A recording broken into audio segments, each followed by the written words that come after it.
He slammed the money down on the general store counter, 5 crumpled $20 bills, and announced to every man in the room that he would pay $100 to whoever was willing to take his blind daughter off his hands. The room went silent. Then the laughter started. But one man didn't laugh. One man set down his coffee, pushed back his chair, and walked straight to the counter. Not to take the money, but to look Harrison dead in the eye and say something that made the entire room stop breathing. "Stay with us, because what happens next will break your heart and then put it back together." He slammed 5 $20 bills onto the counter of Morrison's general store and announced to every man in the room that he would pay $100 to whoever was willing to take his blind daughter off his hands permanent. The room went silent. Then the laughter started. Elias Harrison stood at that counter with his jaw tight and his hands flat on either side of those bills, and he let the laughter happen. He was 61 years old. He had buried a wife, survived 2 droughts, outlasted a cattle sickness that wiped out half the valley. He had never once asked a single soul for help, until that Tuesday morning. Hector Baines broke the silence first, the way Hector always broke silences, loudly and without mercy. "You talking about Victoria, your blind daughter?" "Victoria. I only have one daughter." That was when the laughter spread. Not all of them. Thomas Morrison behind the counter did not laugh, and old Pete Ransom near the door kept both eyes closed, but enough. Enough that Elias stood there and endured it like a man enduring something he had decided he deserved. That was when the door opened. William Cooper walked in the way he did everything, without announcement, without drama.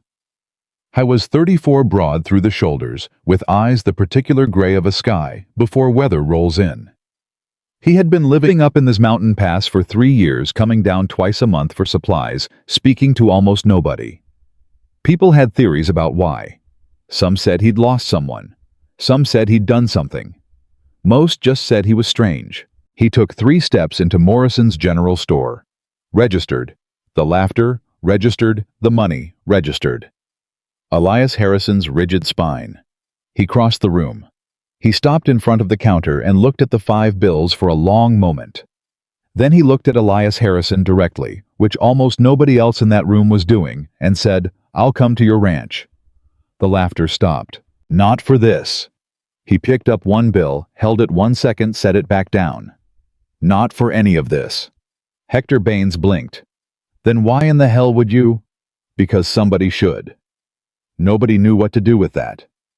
Hector opened his mouth twice and closed it both times.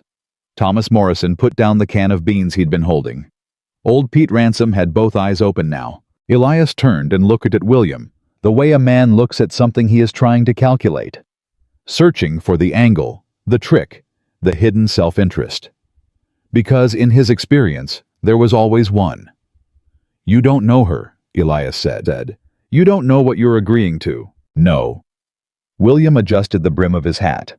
"But I know you just offered $100 in front of 7 witnesses, and every man in here laughed. And the fact that they laughed tells me more about this town than it tells me about your daughter." Elias said nothing. "I'll come tomorrow," William said. "Early. Don't expect me to take your money. I'll come, I'll meet her, and we'll go from there." He picked up his supplies, paid. Morrison nodded once at the room and left. The door creaked shut. For a long moment, nobody said a word. Then Hector Baines said quietly to no one in particular, "He's lost his mind." Thomas Morrison straightened up, picked up his can of beans, and went back to stacking. "Or," Morrison said without looking at anyone, "the rest of us have." Victoria Harrison heard about it before nightfall. She always heard about things. People forgot sometimes that losing your eyesight doesn't mean losing your ears, your mind, or the particular human instinct for knowing when something is being kept from you. She was sitting on the wooden bench on the east side of the ranch house when her father came home. She heard his footsteps. She knew his footsteps, the way she knew rain from the particular sound it made in the leaves before it touched the ground. She heard the slow, defeated drag of them across the yard. She heard him stop at the gate and not come any closer. "Papa." "Victoria." His voice was rough, used up. "What happened in town today?" A long pause. The kind that contains a whole conversation's worth of things a person has decided not to say. Nothing that concerns you. Mrs. Calloway's youngest came by this afternoon, Victoria said. She stayed for water and mentioned something interesting she'd heard at her mother's quilting circle. Something about the general store this morning. People talk too much in this valley. They talk at exactly the right volume, she said. I always hear everything, you know that. His footsteps crossed the yard, slowly, reluctantly. He sat down on the bench, not close. 2 feet of space between them, maybe 3. A distance that had grown incrementally over 4 years that neither of them had named and both of them felt. A man is coming tomorrow, Elias said. What kind of man? A decent one, I think. Mountain man. Cooper. He works with horses. And why is he coming? The silence that followed had weight. Papa. Her voice was not angry. It was very quiet, which was worse. Tell me exactly what you did today. So he told her. Not all of it. But the essential facts, the offer, the amount, the man who walked in and refused the money. When he finished, the silence between them was so heavy it had texture. $100, she said finally. Victoria. That's what you decided I was worth. Not a question. A statement. Quiet and precise and terrible. That is not what I... What did you decide I was, Papa? When you walked into that store and put that money on the counter, what did you decide I was?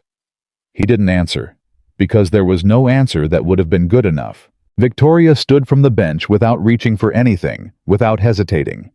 She simply stood and walked back toward the ranch house door. Her steps measured and certain, moving through a physical world she had spent 4 years remapping with nothing but her other senses and her own stubborn refusal to be helpless. At the door she stopped. Tell this man he doesn't need to come, she said without turning around. She went inside. Elias Harrison sat alone in the fading afternoon light and did not know what to do with himself. William came anyway. He arrived at 6:15 in the morning before the heat set in, before the world had fully committed to being awake. He tied his horse at the post and stood in the yard for a moment, hat in hand, looking at the ranch. It was a working ranch, not wealthy, not falling apart. The fences were maintained, the barn was clean, and the garden beside the house was tended with obvious careful precision. The kind of tending that required enormous time and thought. The kind that required doing it without being able to see what you were doing. He noticed that specifically. The front door opened. Elias Harrison looking like a man who hadn't slept. She doesn't want to see you. I know. William put his hat back on. Is she in the garden? Elias blinked. How did you? Because the garden is tended by someone awake at this hour, and I heard someone moving on the other side of the house when I rode in. Elias stepped aside in the way people sometimes step aside for something they don't entirely understand, but have stopped trying to argue with. Victoria heard him coming around the corner of the house, not because she was listening for him. She heard him because she heard everything her world built entirely of sound and texture and instinct.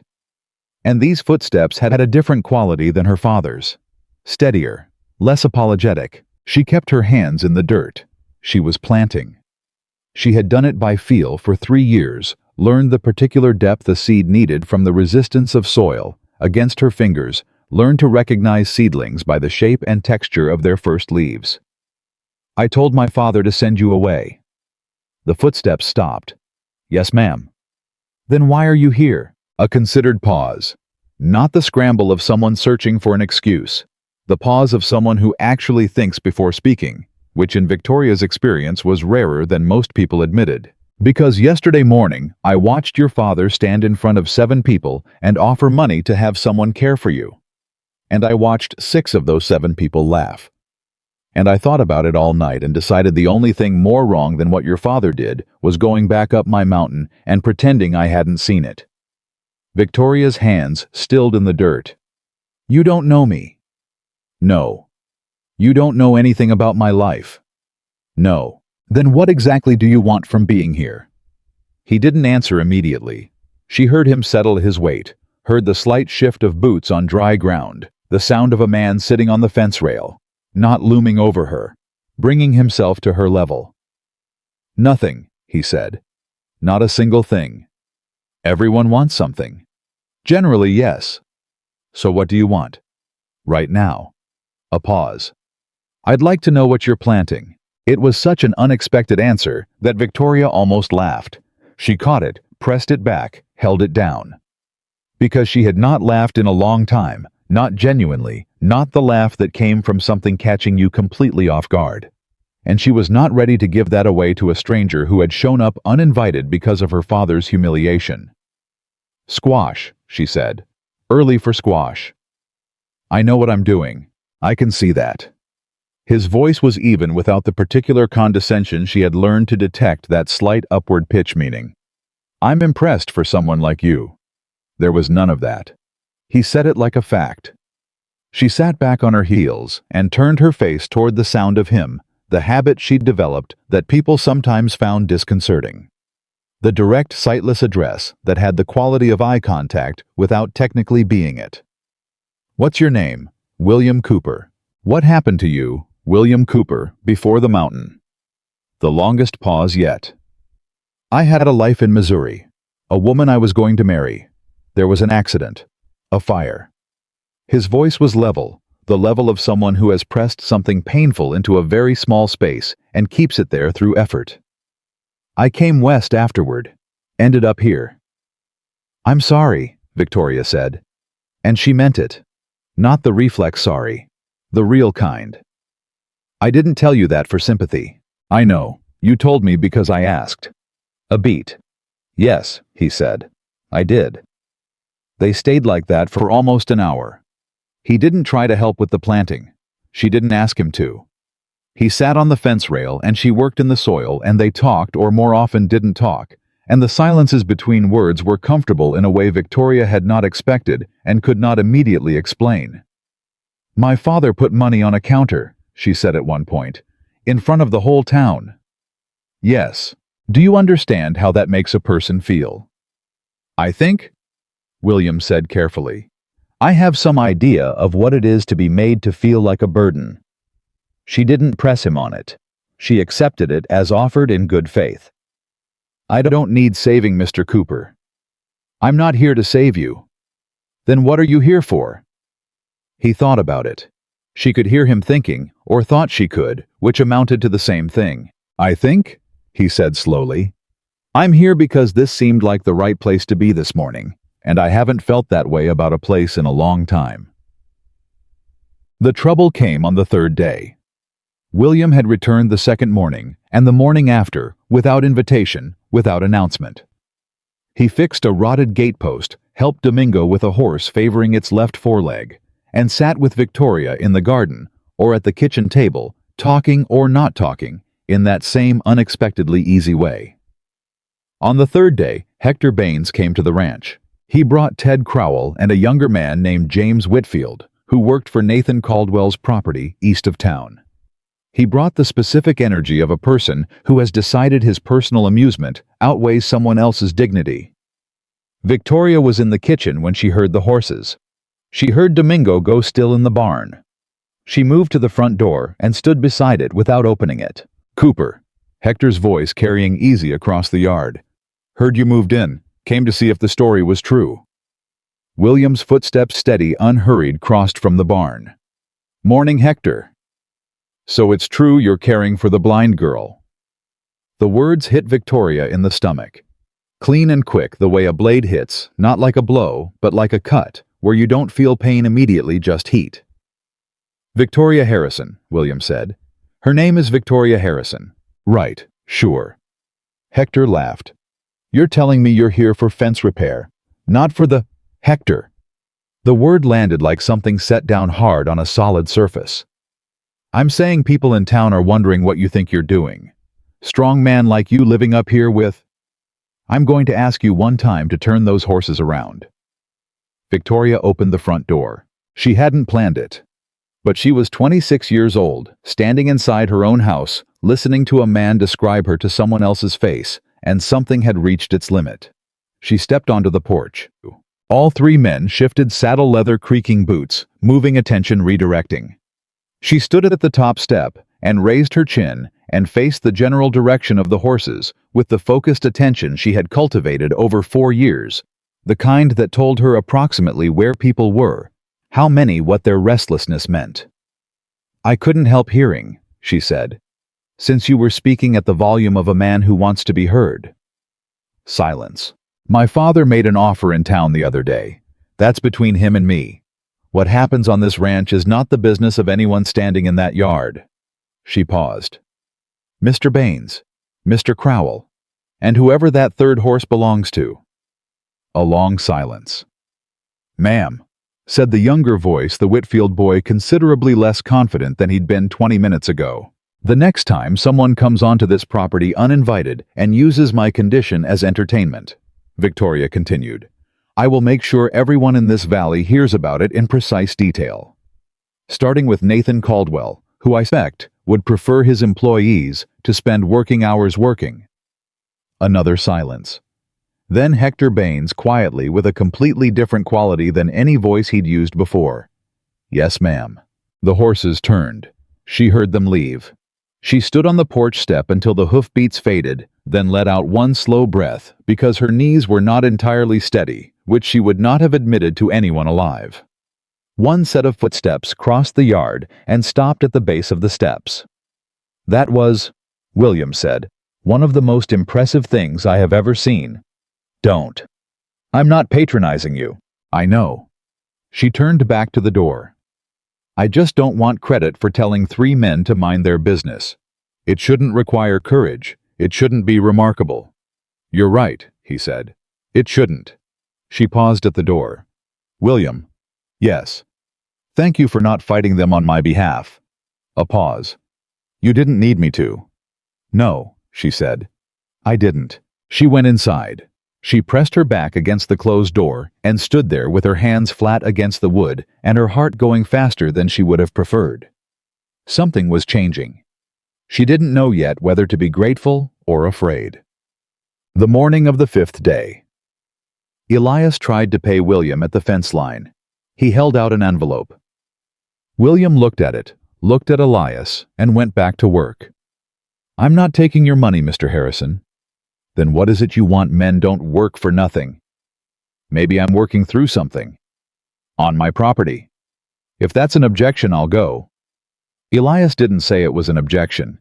He looked out at the south pasture for a moment. "She's been smiling," he said. The words came out with difficulty. "In the mornings, when you come." William said nothing.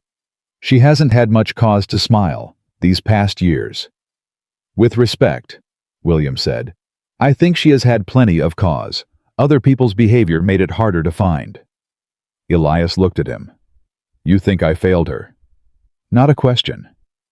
"I think you were scared," William said. "Scared people make choices they don't always know how to walk back from. And what do you know about being scared?" "Enough to know it doesn't have to be the last thing you do." Elias stood with the envelope in his hand. Then he folded it and put it back in his pocket. They worked in silence for a while. Then Elias said almost to himself, "She told me to send you away." "I know." "You came anyway." "Yes." "Why?" William stopped working. He held the wire in both hands and looked down the fence line, the long necessary work of it, the posts sunk into hard earth, the wire running between them. "Because," he said, "she reminded me of something I'd forgotten." "What's that?" He paused. "That some things are worth the walk." That afternoon, a rider came fast down the road from town. Victoria was on the east bench when she heard it, not a working pace, the hard, deliberate gallop of someone with urgent news. She was on her feet before the rider reached the gate. It was Tommy Reyes, 14, breathing hard. "Miss Harrison, is your father here? It's about the land office. Mr. Caldwell, Nathan Caldwell. Someone told my pa he's been filing on some kind of claim. Something to do with Harrison land, a water rights issue. My pa said someone should tell Mr. Harrison right away." Victoria stood very still. The sun was on her face. The air smelled of dry grass and dust from the road. Nathan Caldwell. The man who owned the property east of the Harrison land. The man who had been quietly acquiring pieces of this valley for years. The man whose ranch hand had just stood in her yard with Hector Baines 3 days ago. "Get my father," she said. "He's in the barn." Tommy ran. She stood in the yard with her hands at her sides, and something cold and clarifying moved through her, the feeling she got when pieces of a pattern she had been sensing for a long time suddenly locked into place. Her father's desperation. The offer in town. The timing. Why now, after 4 years of managing, of holding the ranch together, Nathan Caldwell? She heard the barn door, her father's heavy steps coming fast, and from the direction of the south fence, William Cooper's boots crossing the yard toward her. She turned her face in his direction. "You heard?" "Yes." "Does the name Caldwell mean anything to you?" A pause. The pause of a man running something through memory. There was talk in Morrison's store, months before the offer. Morrison mentioned a water dispute, an old boundary claim. I didn't pay much attention. "No," Victoria said quietly. "Nobody did." She pressed her lips together. "My father standing up in that store and offering money for someone to take me away. Do you think that happens in a vacuum?" William was quiet. "You think he was pushed to it?" "I think," Victoria said, "that someone has been working very hard for a very long time to make my father believe he had no options left. And I think I have been sitting in this yard for 4 years, grieving my eyesight, while someone dismantled everything around me." She paused. "And I think that ends today." Her father reached them, Tommy still half a step behind. "Papa." Her voice had changed, something stripped away, something underneath it rising. "Tell me everything about Nathan Caldwell and the South Water Line, starting from the beginning. Leave nothing out." Elias Harrison opened his mouth, closed it, looked at his daughter, really looked at her, maybe for the first time in a very long time. Not fragile, not broken, not the woman he had been trying to protect from the world. Something else entirely. "Everything," she said. "Starting now." She had been waiting 4 years to say that. And from the look on Elias Harrison's face, and on William Cooper's, standing 3 feet to her left, very still, very attentive. The world around her was about to discover something it had missed entirely. She couldn't see with her eyes. But she had never stopped seeing, and the world around her was about to find that out. Elias Harrison stood in the yard with his mouth half open and the look of a man who had just watched the floor shift beneath him. He had spent 4 years making decisions on Victoria's behalf. 4 years deciding what she could handle, what she needed to be protected from, what information would be too much for a woman who had already lost so much.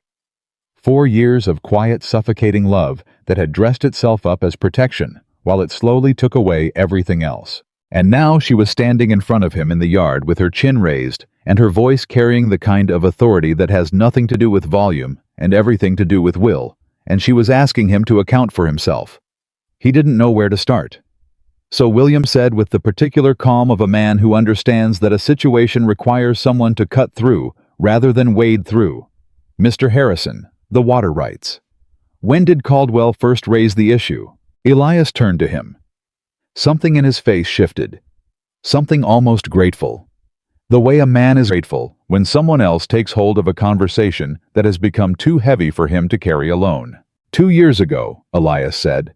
Maybe 2.5. He came out personally, very friendly, said there was an old survey dispute about the South Creek boundary, said the original Harrison deed had an error in it, some notation mistake from 1864, and that legally, the water access on the south side might not belong to us. "Did you see the survey?" He showed me papers. I don't read survey documents well. I'm a rancher, not a lawyer." "Did you have anyone look at them?" A pause. A painful one. "No." Victoria turned her face toward her father at that. Not accusatory, measuring. And then, he offered to buy the disputed strip. Just that section, he said. A fair price, he said, to settle the question without lawyers and courts. Elias pressed his hands against his thighs. "I told him I'd think on it. He left it friendly." "But he came back," Victoria said. "Every few months, a little less friendly each time, starting to say things like the courts would not look favorably. The cost of litigation would be significant. A man in my position, with the ranch in the state it's in. He stopped. What state is it in? Victoria's voice was very quiet. Exactly.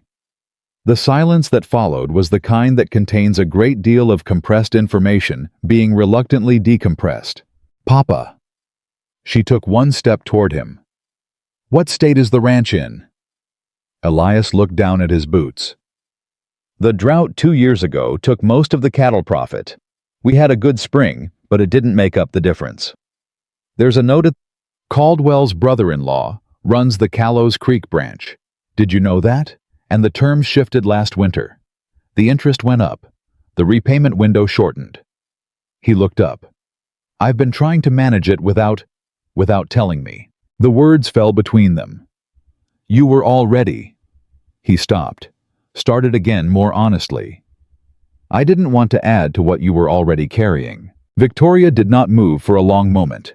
Then very precisely she said, I have been sitting 20 feet from this house for 4 years, Papa. Growing vegetables I could not see. Learning to manage a kitchen. I had to remap from memory. Working out a system for the ranch accounts with Domingo that takes me 3 times as long as it would have taken me before because nobody gave me the right tools and I had to build my own. Her voice did not shake. It did not rise. And you didn't want to add to my burden. Victoria. You gave away my future to protect me from a problem I could have helped you solve. The silence after that was absolute. Tommy Reyes, who had completely forgotten that he was still standing in the Harrison yard and probably should have left 10 minutes ago, took 2 very quiet steps backward toward his horse. William did not move. He stood where he was 3 feet from Victoria and said nothing because this was not a moment for him. Elias Harrison looked at his daughter. He looked at her for a long time, and whatever he had been telling himself for the past 4 years, whatever comfortable narrative he had built about protection and burden and the limits of what a blind woman in a valley in 1887 could realistically be expected to carry, it was visibly crumbling. Tell me about the banknote, Victoria said. All of it. The exact numbers, the exact terms. Victoria, I don't think the exact numbers, Papa, right now. They moved inside. William started to step back to give them the space of a family conversation, but Victoria said his name without turning around. Stay. Just that. One word. And something in the way she said it. Not a request exactly, not a command exactly, something in between, made him understand that she wasn't asking him to witness the conversation. She was asking him to help manage it, because she trusted him to know the difference between when to speak and when to be still, and in 4 days, that was apparently something she had determined. They sat at the kitchen table. Elias on one side, Victoria across from him, William to the left where he could see both of their faces. Elias laid it out, all of it this time with no softening. The banknote was for $380 coming due in full within 14 months unless renegotiated. The interest rate had gone from 7% to 11%. The drought losses had been $160 in cattle income he'd counted on. The ranch fully operational could sustain itself. He had run the numbers 100 times, but not with the debt load, and not if the South water rights were successfully disputed, because without that creek access, in dry months, the South pasture became unusable. 40% of the grazing land gone. Victoria listened without speaking. She listened the way she listened to everything, completely without the distraction of visible things, with the whole of her attention directed at the information being given to her. When Elias finished, she was quiet for a moment. How much of the debt did you accumulate before the drought? She said. And how much after? Elias blinked. What? Before the drought, was the primary driver financial pressure on the ranch, or was the drought the beginning of it? Because if the pressure started before the drought was a complication of an existing problem, not the cause. And if the cause is something else, we solve the wrong thing if we focus only on the drought losses. Elias Harrison stared at his daughter. William looked at the table and kept his expression entirely neutral. Elias started. The original note was taken out 5 years ago, before the drought. The terms were manageable then. It was the combination of So Caldwell's brother-in-law at the bank has been watching this note for 5 years. Victoria's voice was very level. And when the drought made the situation vulnerable, the terms changed. A year after the terms changed, Caldwell started coming around with his survey dispute. She paused. How many other ranchers in this valley have notes at Callows Creek Bank? A beat. Most of them, Elias said slowly. And how many of them have had Caldwell come around with survey disputes or land offers in the last 2 years? Elias opened his mouth, closed it, looked like a man watching something he thought he understood rearrange itself entirely into a different shape. I don't know, he said. I don't talk to the other ranchers about their finances. I know you don't. Victoria folded her hands on the table. But I need you to start. Because I think what's happening to this ranch is happening to other ranches. And I think Nathan Caldwell has been very patient and very careful about making each family believe their problem is private and isolated when it is neither. The kitchen was very still. How do you know that? Elias asked. His voice had a different quality now. Not the tone of a father speaking to a daughter he is managing. Something more equal to it. Because I listen, Victoria said simply. Because people talk in front of me the way people talk in front of furniture. Because the Callaway boy who comes to help Domingo twice a week tells Domingo things he doesn't know he's telling him. Because the woman who brings eggs on Fridays talks about her husband's worry the way women talk about worry sideways in the negative space of other conversations. She paused. I have been sitting still in this valley for 4 years, Papa. I have heard a great deal. Char. William walked home that evening back up toward the mountain pass, 4 miles of hard ground, and he walked it, thinking about something Victoria had said that afternoon, a small thing almost in passing. I have been sitting still in this valley for 4 years. I have heard a great deal. I thought about the particular kind of intelligence that gets built when someone is forced to rely entirely on what they cannot see. The architecture of it. The relentless disciplined attention to everything that could be known through every sense, except the one that most people used to the exclusion of all others. I thought about the moment she had stepped out onto the porch and faced down Hector Baines and his 2 companions with nothing but her voice, and 4 years of accumulated fury held tightly enough to be precise.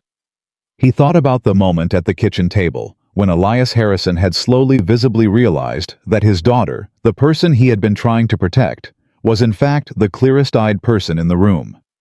He thought about the way she had said his name stay. He stopped walking, stood on the dark road with the mountains above him and the lights of Callows Creek behind him, and the particular quality of a man who is standing at the edge of something he has been carefully avoiding for 3 years. He was not ready for this. He had come down from his mountain because he had watched something genuinely wrong happen in a general store and could not make himself drive past it. That was all. That was the whole of it. He had not come down looking for anything for himself. He had not come down with any expectation of what he would find. He had found Victoria Harrison. And 3 years of careful solitude were starting to feel for the first time not like shelter, but like a wall. He walked the rest of the way home in the dark and did not sleep well. The next morning, he came back.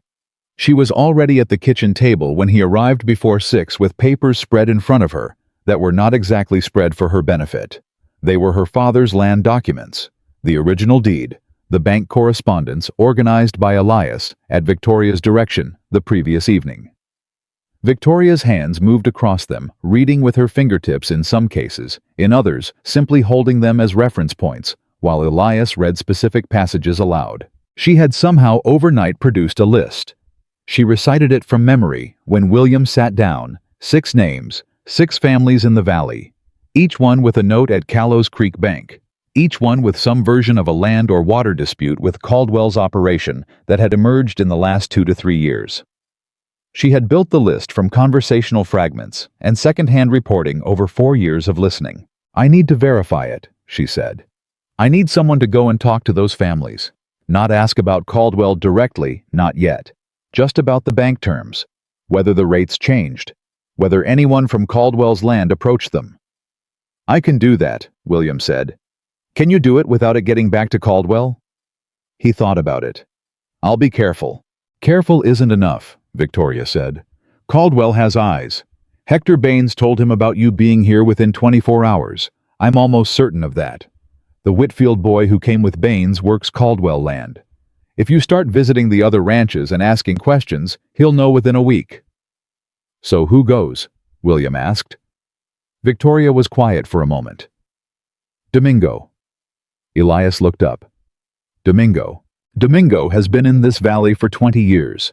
He drinks coffee at Morrison's every Saturday morning. He is everybody's hired hand's cousin, or uncle, or neighbor. He has the perfect reason to visit 6 different ranches over the course of 2 weeks without it raising a single question." She paused. "And he is loyal." "He is," Elias said quietly. "I should have been using him better all along," Victoria said without rancor, just acknowledgement. They brought Domingo in from the barn. He was 63, Mexican, built like a man who had done physical work his entire life and expected to do it for the rest of it. He sat down at the kitchen table with his hat in his hands and listened while Victoria explained what she needed. When she finished, he was quiet for a moment. Then he looked at Elias. "She's been running this ranch since I've been here," Domingo said in his particular careful English. "I just didn't know she knew it." Victoria almost smiled. "I didn't want to step on anyone's toes." "Miss Victoria." He put his hat on the table. "You step on any toes you need to." That afternoon, Nathan Caldwell himself arrived at Harrison Ranch. Nobody had sent for him. Nobody had announced him.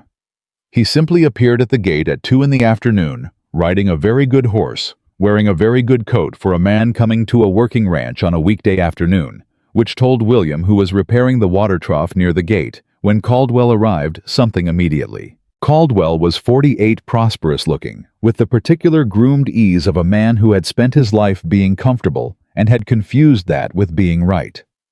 He smiled at William with the smile of a man who wants you to feel at ease so that you stop paying close attention. "You must be the Cooper fellow I've been hearing about." He extended a hand. "Nathan Caldwell. I have the property east of here." William shook his hand and said nothing. "Came to pay my respects to Elias. Is he about?" "He's inside." "And his daughter?"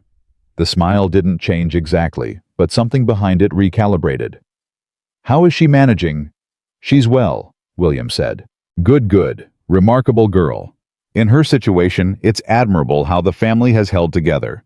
He looked around the yard with the particular look of a man taking inventory and not trying to hide it. "Ranch is looking better than I expected, frankly. Heard there'd been some difficulties." "Ranching is full of difficulties," William said. "True enough."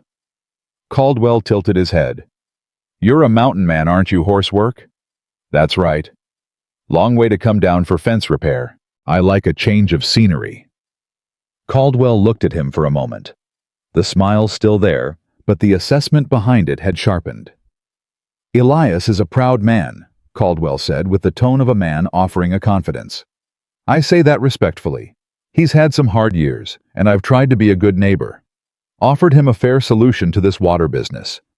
Frankly, I'm worried he's going to let pride push him into a legal situation that will cost him far more than the land is worth." "What would you suggest?" William asked. "An honest conversation, man to man, neighbor to neighbor." He paused. "Before things get complicated." "I'll let him know you're here," William said. He went inside. Victoria was at the kitchen table. She heard his footsteps and the particular quality of his silence when he came through the door. She had learned his silences now, the texture of them, what different qualities meant. "Caldwell," she said, before he said a word. "At the gate. Did he come alone?" William paused. "Yes." "He came alone," she said slowly, "in the middle of a workday. Not to pressure Papa. To look at what's changed." She turned her face toward the door. "He heard about you. He came to evaluate." "I think so." "Don't let him inside." "I wasn't planning to." "Let Papa go out. I want to hear what he says." She stood. "Where's the east window?" 3 steps directly behind you." She turned precisely and walked 3 steps and stood at the window close enough to hear voices in the yard, positioned so that she would not be visible from outside. William went to get Elias. The conversation in the yard lasted 11 minutes. William counted without knowing why, the way people sometimes count things when they're waiting and paying close attention. Caldwell was smooth. There was no other word for it. He expressed concern, neighborly concern, concern for the family and for Elias, specifically concern for what a prolonged legal dispute would do to a ranch that was already, as anyone could see, under strain. He offered again to purchase the disputed strip at a fair price. He suggested that a good resolution would benefit everyone.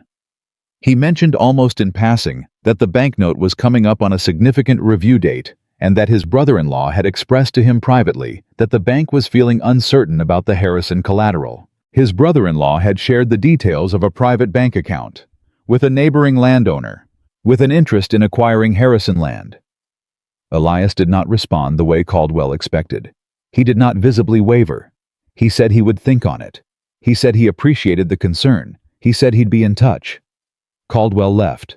Elias came back inside and stood at the kitchen door, and he was shaking not from fear, but from something else.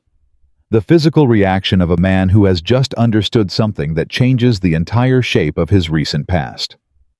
His brother-in-law told him about the note, Elias said. Yes, Victoria said. That's not legal. No, she agreed. It is not. A beat. Victoria. His voice broke slightly at the edge of the word. I handed you over to a stranger for $100 because a man I thought was a neighbor had been quietly setting me up to fail for 2 years. She was quiet for a moment. You didn't know. I should have. You didn't know, she said again, more firmly. And now you do. The question is what we do with that. William looked at her from across the room. She was standing at the window, her hands at her sides, her face turned slightly toward where her father's voice was coming from. There was something in her posture, some specific quality of resolution that he recognized. He had seen it before in animals that had been pushed to the limits of what they could absorb and had come through the other side into a different kind of stillness. Not peace. Readiness. You said you needed to verify 6 names, William said. Yes. And if they match, if Domingo comes back and those 6 families have all had the same experience. Then it's not a private dispute, Victoria said. It's a pattern. And a pattern can be documented. And documentation can go to a territorial judge. Elias looked at his daughter. You know how to bring a case to a territorial judge. I know how to build an argument, Victoria said. I spent 4 years sitting still with a great deal of time to think. I read everything Domingo read aloud to me, every law book my father had, every newspaper. She paused. I also know that a territorial judge is a great deal more interested in documented evidence of bank fraud and coordinated land acquisition than in a water rights survey dispute. The kitchen was quiet. William looked at Elias Harrison's face and saw the precise moment a man realizes he has been protecting his daughter from a world she already understood better than he did. The days that followed had a different rhythm. Domingo left on his rounds, coffee visits, neighborly calls, Saturday morning conversations at Morrison's. He returned each evening with pieces, small pieces, each one individually unremarkable together, building something unmistakable. The Harlow family, north end of the Valley Bank note. With Callows Creek terms changed 18 months ago, a man from Caldwell's property had come around twice about a fence line issue. The Patterson brothers, east side, same bank terms shifted. 14 months ago, Caldwell had personally visited twice about grazing rights on a shared water meadow. The Reyes family. Tommy's family. The boy who had ridden out with the news had no note, but their neighbor, the McAllister place, did. And the McAllisters had sold quietly 6 months ago and left the valley entirely, and nobody seemed to know why or to where. 4 out of the first 4 visits confirmed. By the end of the week, 5 out of 5. Victoria sat at the kitchen table each evening and listened to Domingo's report and built the case in her head, layer by layer, the way she had taught herself to do everything through sound and texture and the particular architecture of accumulated detail. On the 6th evening, Domingo came back and sat down at the table and put something in front of Victoria. He guided her hand to it, a folded piece of paper. From the McAllister place, Domingo said. They left an address in Denison. I wrote them. Answer came today. You've been writing letters, Elias said. Miss Victoria asked me to, Domingo said simply. 2 weeks ago. Elias turned to his daughter. Victoria unfolded the letter and handed it to her father to read aloud. The McAllisters had left Callows Creek Valley because Nathan Caldwell's attorney had produced a survey document claiming that the McAllister North pasture violated an old territorial boundary, a claim that had appeared without warning, that their own survey would have cost more than the land to dispute, and that Caldwell had offered to make go away in exchange for the sale of the property at a price significantly below market value. They had felt they had no choice. They had been told in those words that fighting it would cost more than it was worth, and that a man in their financial position should think carefully about what battles he chose. A man in their financial position. Elias Harrison put the letter down on the table and pressed both hands flat against the wood. He's been doing this across the whole valley, he said. Patient, William said from the doorway. Very patient, years at a time. How many families? Elias asked. I think, Victoria said, the question is not how many, the question is whether any of them have kept their paperwork. She turned her face toward Domingo. The McAllisters, she said. Did they keep the survey document Caldwell's attorney produced? A pause. They did, Domingo said. He reached back into his jacket and produced another folded paper. Victoria reached out her hand. Domingo placed the paper in it. She felt the quality of it. Good paper, official paper, the kind of paper that came from somewhere that wanted to appear authoritative, and she held it for a moment. William, she said, read me the surveyor's name. He crossed the room and looked at the document over her shoulder. Reginald Marsh, he read. Certified Survey Territorial Office, Denison, dated. He stopped. The kitchen was very quiet. What? Elias asked. Dated 3 months ago, William said. The survey is dated 3 months ago, but the McAllisters left the valley 8 months ago. Nobody moved. That survey, Victoria said carefully, was produced to justify a claim that had already been settled. The McAllisters were already gone. Caldwell didn't need this document to make them leave. He made them leave and then produced the document after. She paused. Why would you produce a fraudulent survey document 8 months after the family you used it against has already left? Silence. Because, William said slowly, you're going to use it again. Victoria set the paper down on the table very precisely. He's building a library, she said. A set of survey documents that can be applied to multiple properties. Documents that look legitimate enough to frighten families into selling. He doesn't even need them to be legally defensible. He just needs them to be expensive to challenge. The weight of it settled over the room. That means, Elias said, the survey he showed me about the South Water Line is almost certainly from the same source, Victoria said, produced by the same man. And if that is true, and we can prove it if we can put that document next to the McAllister document and show a judge that the same surveyor produced manufactured claims used to pressure 2 separate families. The whole thing falls apart, William said. The whole thing falls apart, she confirmed. She sat back in her chair. Her hands, William noticed, were completely steady. Elias was looking at his daughter with an expression that was painful to witness, the expression of a man confronting the full scope of what he had not allowed himself to see. Not just the Caldwell scheme. Not just the bank arrangement. But the person sitting across the table from him. The full dimension of her. The mind behind the still face, the capability behind the quiet hands. The woman he had tried to carry when she had in fact been trying to carry the weight of everything around her. Victoria, he said. His voice was rougher than usual. I owe you. Not now, Papa, she said gently but clearly. We have work to do. The next morning, William arrived at the ranch to find a horse at the gate that wasn't Elias's and wasn't his own. He slowed. The horse was well-bred, a bay with expensive tack. He recognized the saddle.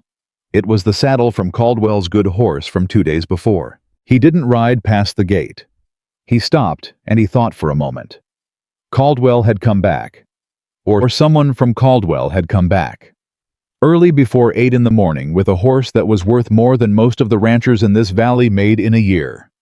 He dismounted, tied his horse, walked to the gate on foot. He heard voices in the yard, Elias, and another voice lower and smoother, and something that shifted in William's chest at the recognition of it. He came through the gate quietly. Caldwell was standing in the yard with a younger man beside him, an attorney by the look of him. The kind of young man who wore a town coat to a ranch yard and seemed to be performing the idea of authority rather than actually having any. The attorney had a folder of documents. Caldwell saw William, and the smooth, easy manner condensed into something more guarded. Cooper. Caldwell. William stopped, looked at the folder, looked at the attorney. Early for a social call. Business, Caldwell said pleasantly. Wanted to give Elias an opportunity to look at the formal documentation before this moves to the next stage. He paused. These things don't have to get complicated.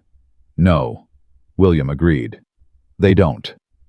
The front door opened. Victoria came out. She moved down the porch steps with the same unhesitating precision. She moved everywhere, and she came to stand beside her father, and she turned her face toward Caldwell's voice with that direct, focused attention that people found disconcerting until they understood what it was. Caldwell looked at her. Something crossed his face, something quick and calculating. The reassessment William recognized. The recalibration of a man deciding how much of a factor this woman was actually going to be. Miss Harrison. Cordial, slightly condescending. I hope you're keeping well. Perfectly well, thank you. Her voice was pleasant and entirely level. Mr. Caldwell, I wonder if you know a man by the name of Reginald Marsh. The silence that followed was 1 second too long. I don't believe I do, Caldwell said.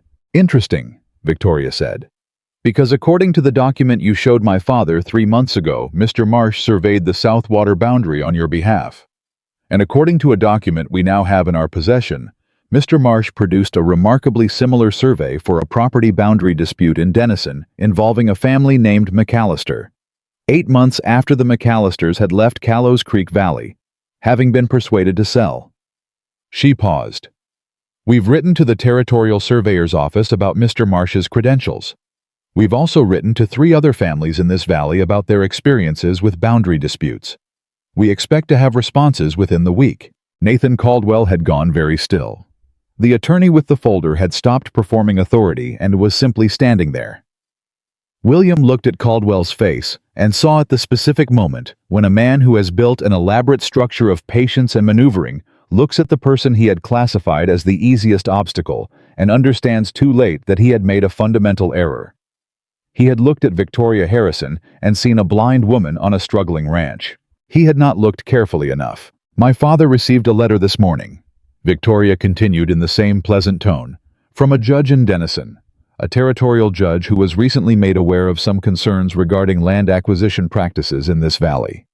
He has asked to review the Harrison deed and the survey documentation. She tilted her head slightly.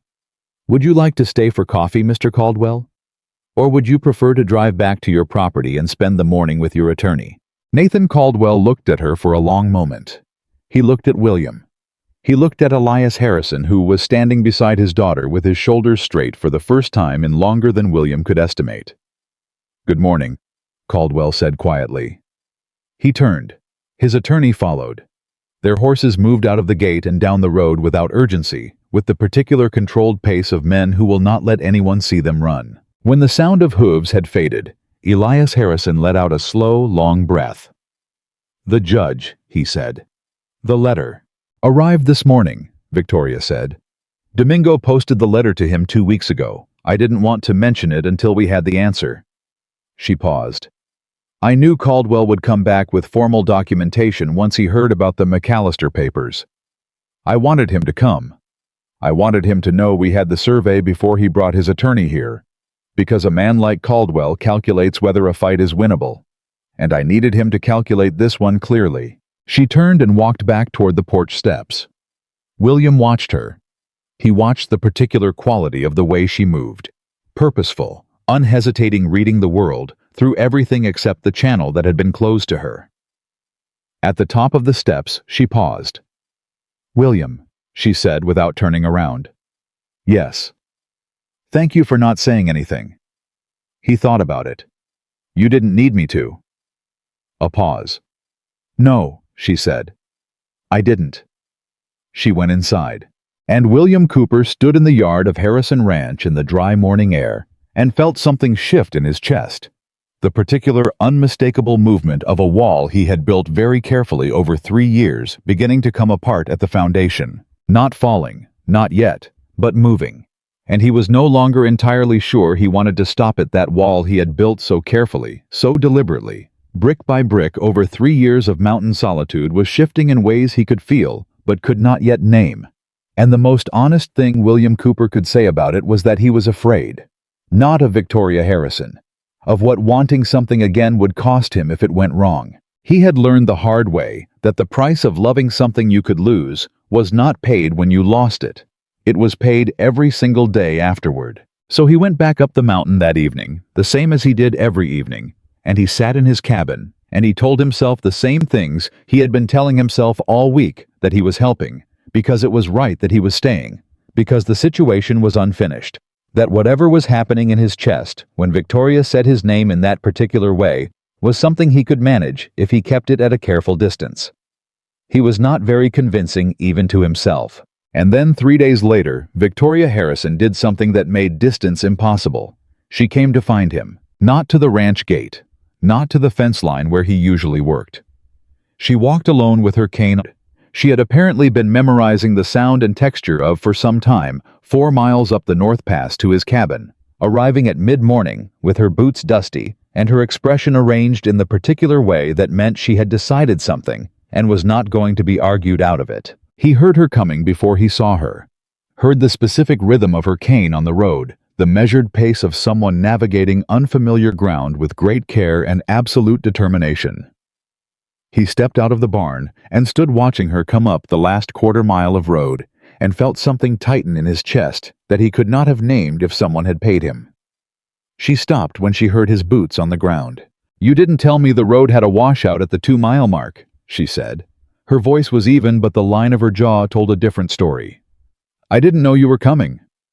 "The washout was navigable, but it cost me 10 minutes. Are you all right?" "I'm perfectly fine." She turned her face toward him with that direct, sightless attention. "I came to tell you something in person, because it is the kind of thing that deserves a face." William waited. The response came from the Territorial Surveyor's office in Denison. She paused, not for effect, but the pause of a person who has been carrying information for several hours and is organizing how to deliver it. Reginald Marsh is not a certified surveyor. He is not registered with the Territorial Office at any level. His name appears on exactly 0 legitimate survey documents in their records. Every survey he has ever produced is fraudulent. The silence stretched between them full of implication. "Everyone," William said. "Everyone. Which means every boundary claim Caldwell has brought against any rancher in this valley using Marsh's documentation has no legal standing. Not one of them." She pressed her lips together for a moment. "The judge in Denison has issued a formal inquiry. Caldwell's attorney was served with a notice yesterday morning. Domingo heard about it from Thomas Morrison, who heard it from the postal writer." "That's good news," William said. "That's very good news." "Yes." But something in her voice said there was more. "What else?" A pause. The kind that costs something to break. "The bank," she said. "The note on the ranch. Caldwell's brother-in-law. His name is Franklin Robert Franklin. The judge's inquiry includes him.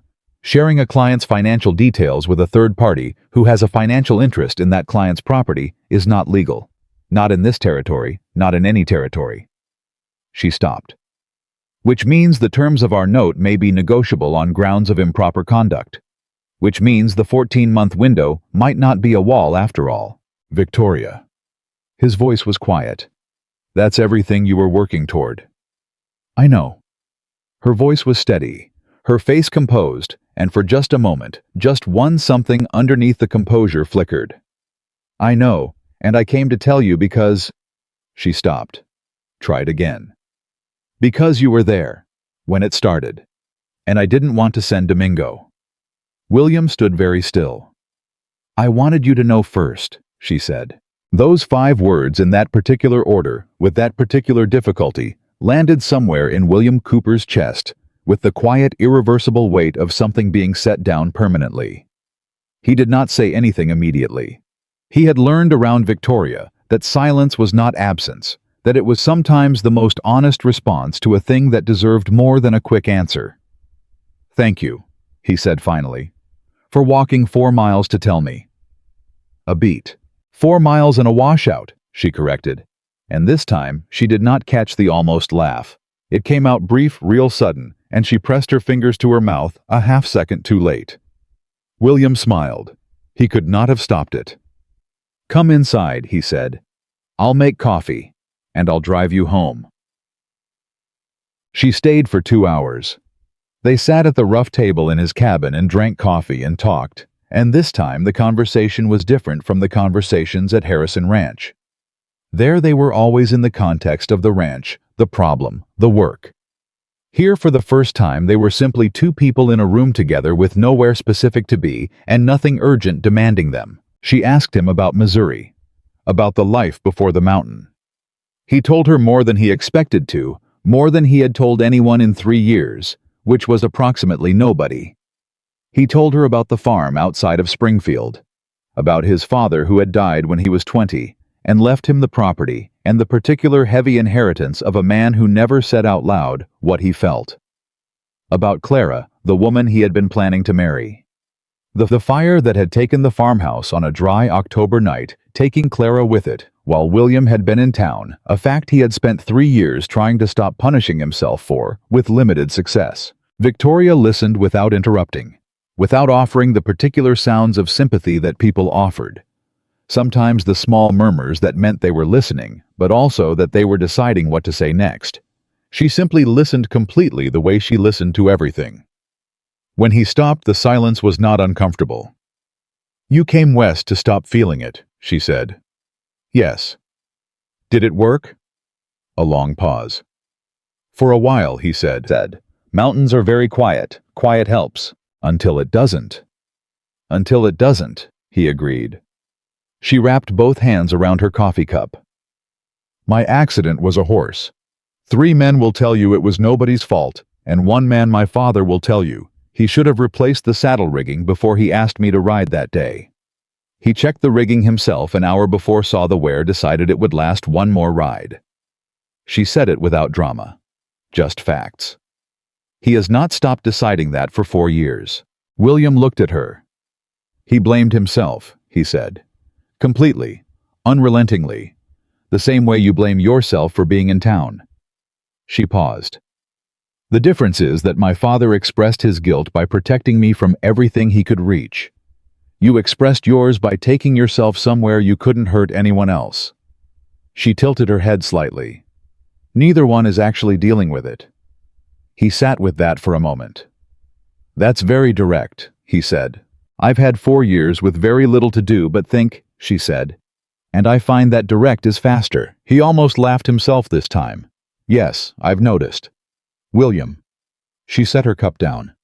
"What happened to Clara was terrible. And your grief for her is real, and it is earned. But you have been carrying it as a sentence." She paused. "I don't think she would have wanted that." The words were simple.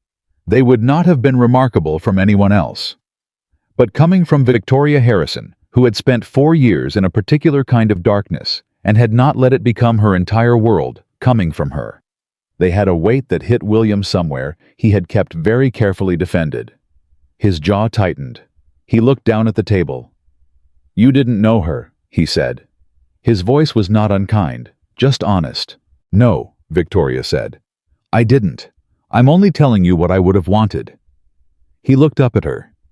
She was facing slightly to the left of where he was, a degree or two off the small habitual imprecision of direction without sight, and her expression was open and entirely unguarded, in a way he had not seen it before, not in front of her father, not in the yard with Caldwell, not at any point in the 2 weeks of their acquaintance. She was trusting him with something, and the wall moved again. Another inch, another degree. "You should probably start back before dark," he said, quietly. She heard what he was doing, heard the retreat, the careful step back from the edge. She accepted it without comment. That was another thing about her she did not push. She said the thing, and then she let it land where it landed. Yes, she said. I should. He drove her back in the wagon, and they talked about the case the whole way, and neither of them mentioned Clara, or the wall, or the thing that was happening in the space between them. And when he stopped at the Harrison gate and she climbed down and went inside, he sat in the wagon for a long moment before he turned the horse around. He was not going to be able to keep the distance. He had known it probably since the first morning in the garden. He was only now admitting it to himself. The week that followed was the busiest of William's time in Callows Creek Valley. Domingo had continued his rounds, and the tally was now 8 families with confirmed stories banknotes at Callows Creek terms that had changed boundary or water claims from Caldwell pressure to sell, applied with the patient, neighborly persistence of a man who had refined the technique across years. 3 families had kept paperwork. 2 of those 3 had Marsh survey documents.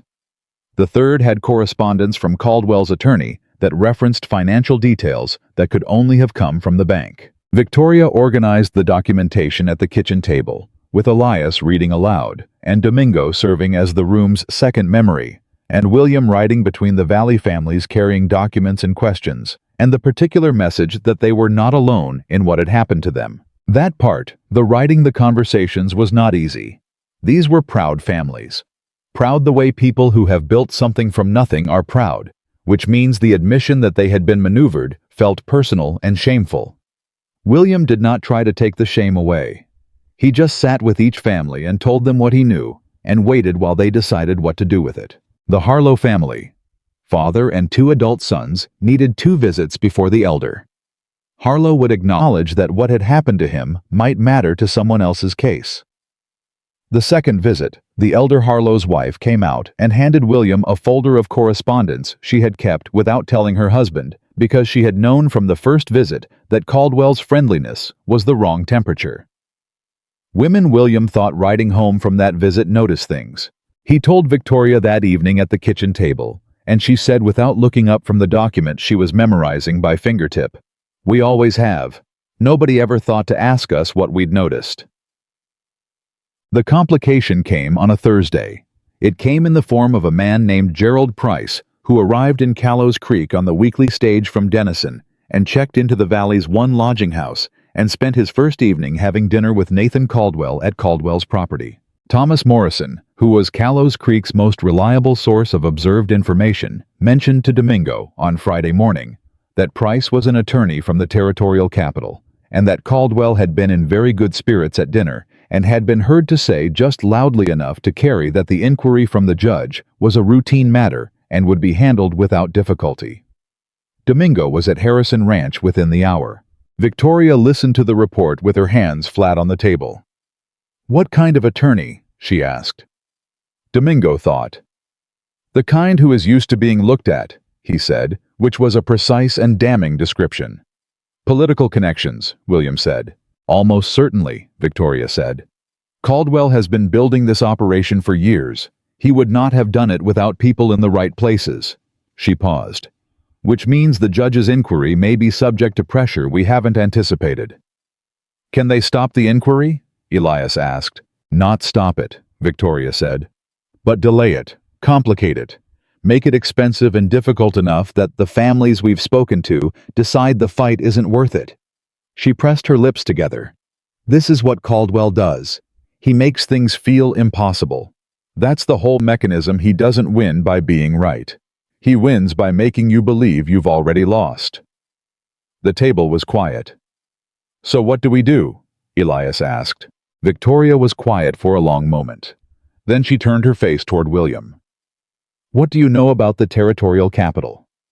He thought about it. "Spent 2 months there 4 years ago. Passed through twice since." "Do you know anyone there?" A pause. "There's a man named Harker," he said slowly. "Judge Harker. He handled a land case I gave testimony in horse theft disputed ownership. It went to property law at the end. He's an honest man." He paused. "I don't know if he's the right kind of honest." "What does that mean?" Elias asked. There's honest men who are honest in their private lives and bend in their professional ones, Williams said. And there's honest men who are honest all the way through, in which case nobody in the territorial capital much likes them, but they're still there because they're harder to remove than the other kind, he thought. Harker struck me as the second type, but I haven't seen him in 4 years. Can you find out? Victoria asked. A pause. I can ride to Denison, he said. 2 days there, 2 back. 4 days. She turned that over. Price will be meeting with the judge before that. Yes. She was quiet. The kind of quiet that meant she was calculating running something through the structure of her thinking. Write the letter before you go, she said.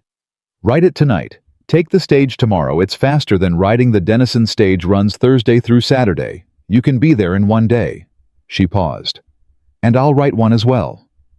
To Judge Harker. To the territorial newspaper. She said it simply the way she said things that had been decided.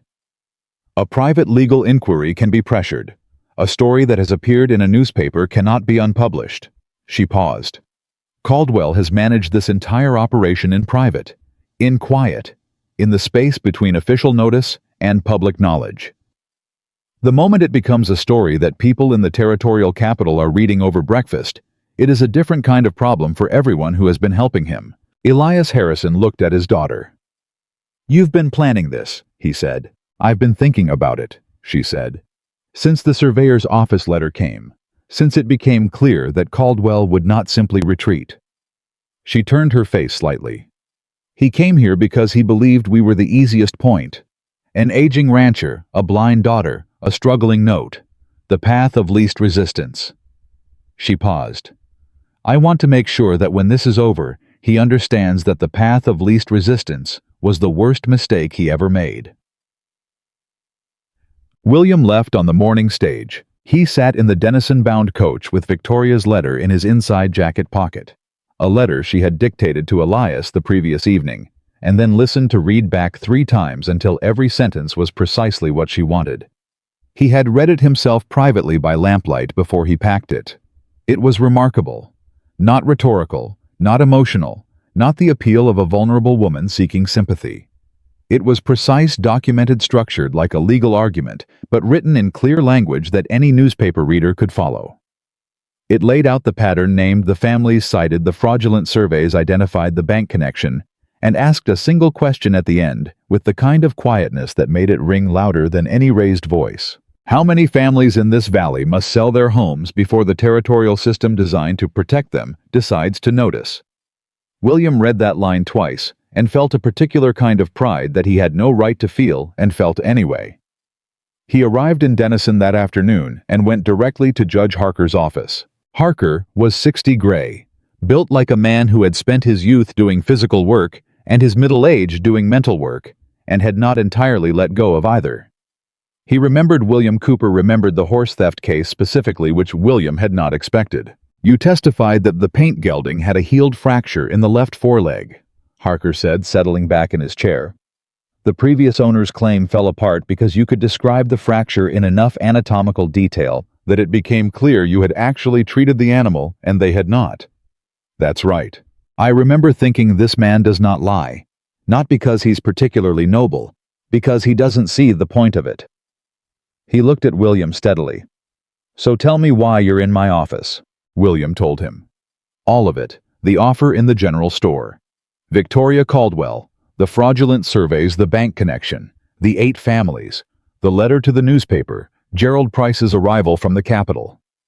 He laid it out with the same direct, unnested quality that Harker had apparently recognized 4 years ago, and he watched the judge's expression as it moved from attention to interest to something that sat in the jaw like controlled anger. When William finished, Harker was quiet for a moment. You said the newspaper letter was written by the Harrison daughter, Harker said. Dictated. Her father transcribed. And the organization of the case, the documentation, the coordination of the families, the approach to the surveyor's office. Her. Harker looked at him for a long moment. She's blind, he said. Not dismissively, just confirming. Completely, William said. Since 4 years ago. Another long look, and Price is already in Callows Creek. Since Thursday. Harker looked out his window. Gerald Price has worked for Caldwell's interests before. Not directly, he's careful about that. He works for a land acquisition firm out of the capital that has Caldwell as a silent investor. He paused. That is information I should not have shared with you. I didn't hear it, William said. No. Harker turned back. You didn't. He was quiet for a moment. The inquiry from my colleague in Denison, Judge Abrams, is legitimate, but Price will argue that the family's claims are speculative and that Marsh's surveys, whatever their registration status, do not constitute provable fraud without demonstrating intent. He paused. Intent is difficult to prove.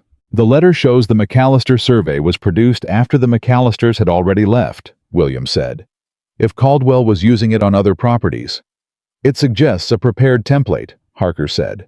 A library, as you said. Yes. He thought. If the newspaper publishes that letter, Price's position becomes considerably more difficult. Public attention changes the calculus for everyone involved. He looked at William. Where is the letter? William took it from his inside jacket pocket and laid it on the desk. Harker read it in silence. He read it twice. When he set it down, his expression had changed slightly. A small change, the kind that meant something had been confirmed rather than discovered. This woman, he said quietly. She wrote this. Yes. In her situation, after everything. He stopped. Remarkable. She would tell you not to be remarkably impressed, William said. She would tell you that she's simply the person who was paying attention while everyone else decided she couldn't. Harker looked at him with a small, dry expression. You're rather an advocate for her. William said nothing. I see. Harker picked up the letter. I know the editor of the Denison Territorial Record. He owes me a professional courtesy. He paused. I will also make certain that Judge Abrams is aware of Gerald Price's prior relationship with Caldwell's investment interests before Price's meeting with him tomorrow morning. Another pause. That is also something you didn't hear. I didn't hear anything, William said. Harker almost smiled. Go home, Mr. Cooper. I expect things will move quickly from here. William was back in Callows Creek in 2 days as promised. He went directly to Harrison Ranch.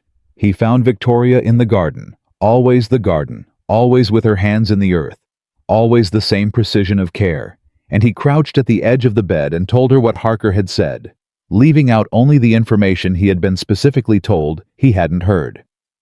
She listened with her hands still in the dirt. When he finished, she was quiet for a moment. He'll help, she said, not a question. Yes. Because you asked him. Because the case is real, William said. And because your letter was... He stopped. Was what? He thought about how to say it accurately. It was the kind of thing that makes a person realize they've been looking the wrong direction. She was quiet. Harker said that, she asked. Not in those words. Another pause. What were his words? William looked at her. She was facing slightly left of him as always, that small habitual imprecision. Her hands were still in the soil. Her hair had escaped her braid in the way it always did by mid-morning. He said this woman wrote this. Victoria stilled completely. And then, she said, and then he read it again. She turned her face away, turned it toward the direction of the open yard. The road, the mountain pass in the distance. He could see her working to keep her expression composed. Not entirely succeeding. I have been writing arguments in my head for 4 years, she said after a moment. Her voice was careful. With no one to hear them. Talking to Domingo about the newspaper articles he read aloud to me. Thinking through problems that nobody brought to me because they thought I couldn't help. She paused. The loneliness of that is... She stopped. It is very particular. I know, William said. Do you?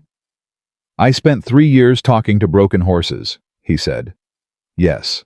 A beat. And then she laughed, really laughed fully without catching it, and the sound of it hit William Cooper somewhere in his chest, so directly that he forgot for a full second what he'd been about to say next. She pressed her hand over her mouth, shoulders still shaking. That, she said, is the most honest thing you've said to me. It's true. I know it's true, That's why it's funny." She took her hand away from her mouth. Her eyes were bright in the particular way of eyes after laughter. "Broken horses and a blind woman. What an extraordinary practice you've built."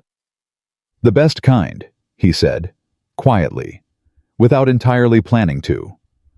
The laughter faded into something quieter, and neither of them moved for a moment, and the space between them felt different from how it had felt an hour ago. "William," she said. "Yes, something is going to happen today." He straightened. "What do you mean?" "Caldwell." She turned back toward the house, and her voice had shifted back into the clear directed register she used when she was telling him something she had worked out. "He sent Price to deal with the judge. But Price was a reaction to the inquiry. He hadn't anticipated the inquiry, which means he is now in a reactive state, which is not where he functions well. He functions well when he is patient, when he is the one applying pressure over time." She paused. "A man like that, when he's reacting, when he feels the ground moving under him, he does something direct. Something he would not normally do. You think he'll come here again?" "I think he'll do something today." She stopped at the edge of the garden. "I want Domingo here, and I want you here, and I want my father here." "I'll find them," William said. He was already moving. Caldwell did not come himself.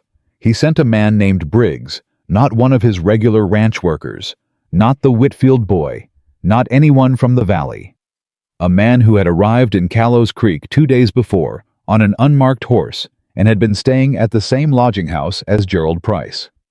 A man who had the specific quality of someone whose presence is useful in exactly the kinds of situations that later need to be explained away. Briggs arrived at Harrison Ranch at 2 in the afternoon with a document, a formal-looking document, official paper, the kind of paper Caldwell apparently had produced in significant quantities, and he presented it to Elias Harrison in the yard with the specific manner of a man who has been told he is delivering something inarguable. The document claimed that the South Water boundary dispute had been formally registered with the county recorder's office in advance of any inquiry, and that any challenge to the boundary would need to proceed through county channels first ahead of territorial review. It cited 3 legal codes and a date of registration that appeared to predate the survey document they had from the McAllister case. Elias Harrison read it. He looked at it for a long time. Then he looked at William. William was standing to his left, close enough to read over his shoulder. "Let me see the registration date," William said.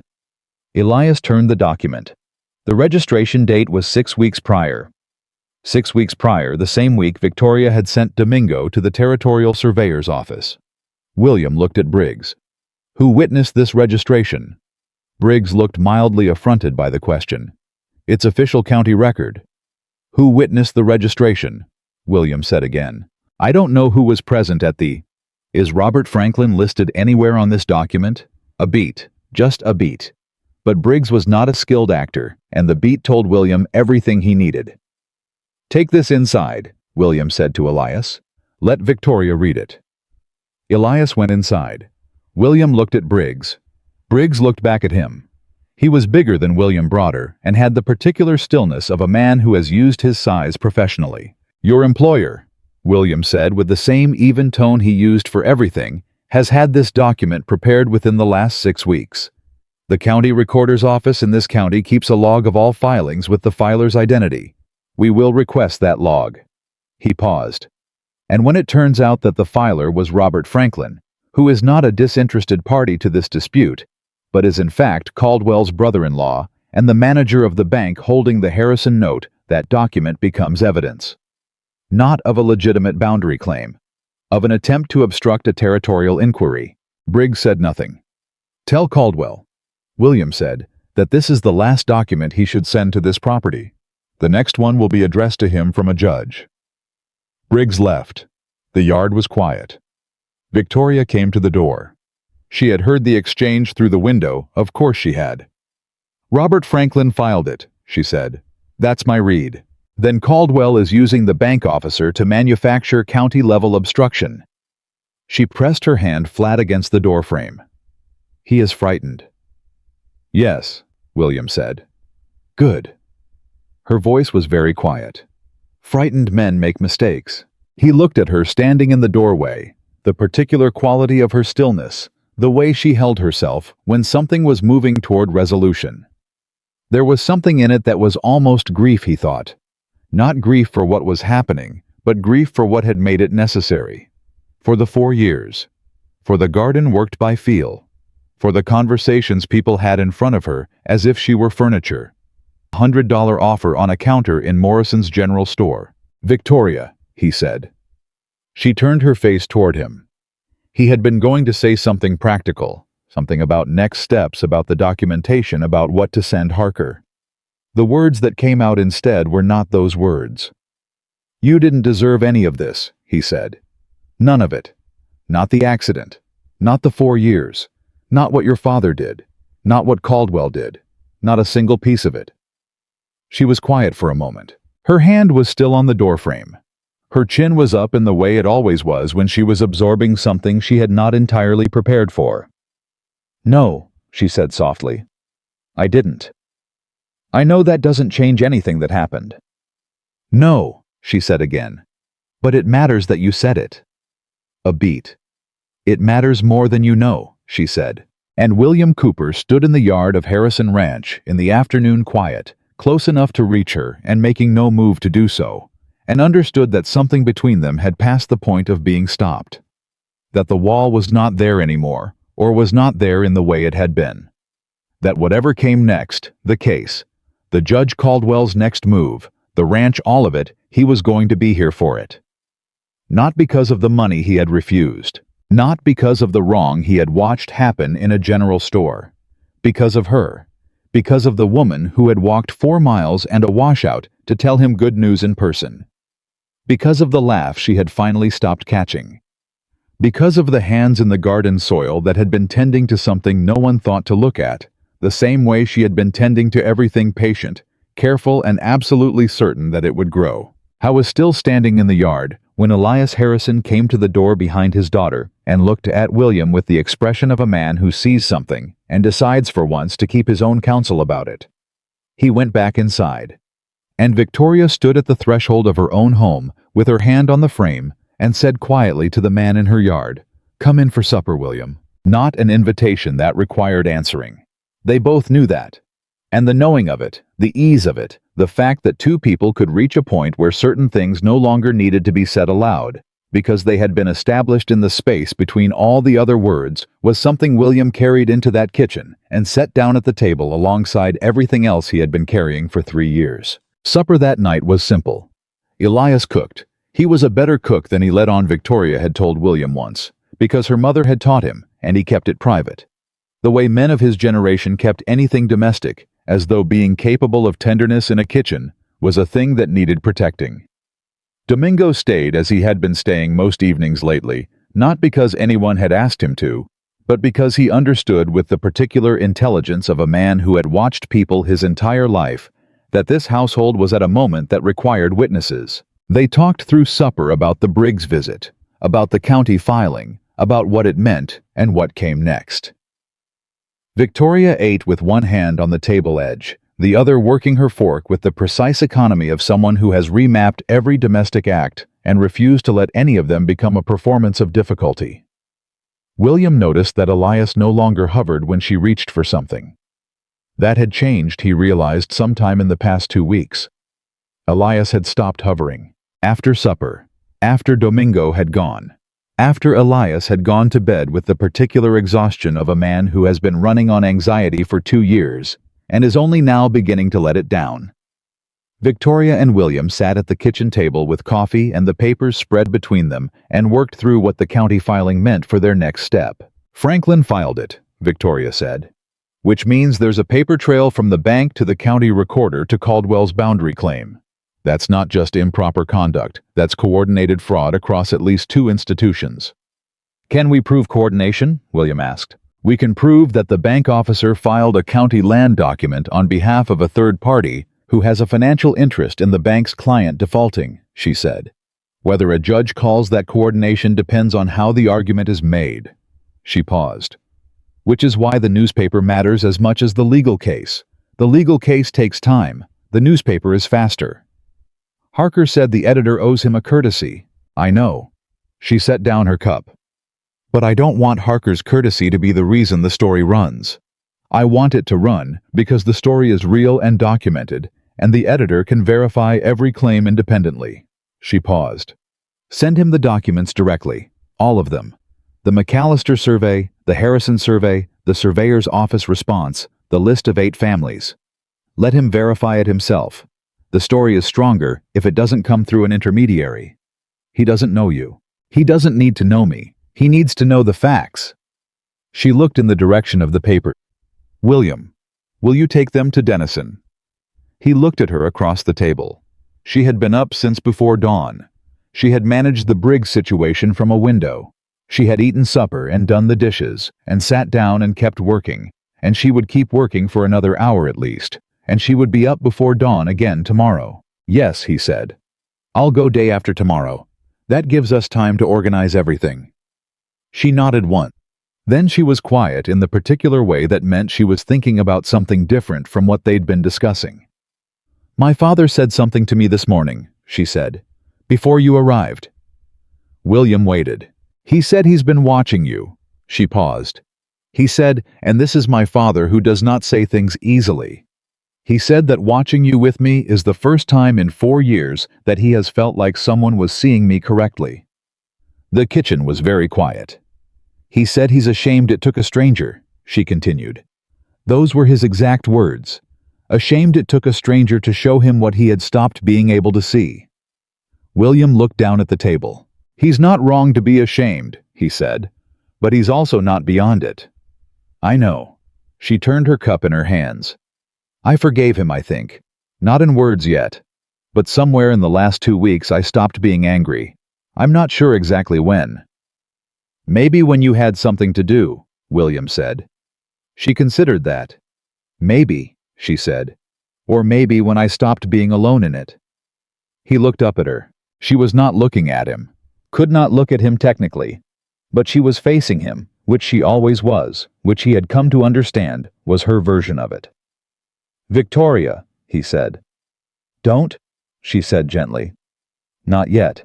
There's still too much unfinished." He accepted that. It was honest, and he understood it, and he respected it, and it cost him something to simply nod and go back to the papers. But he did.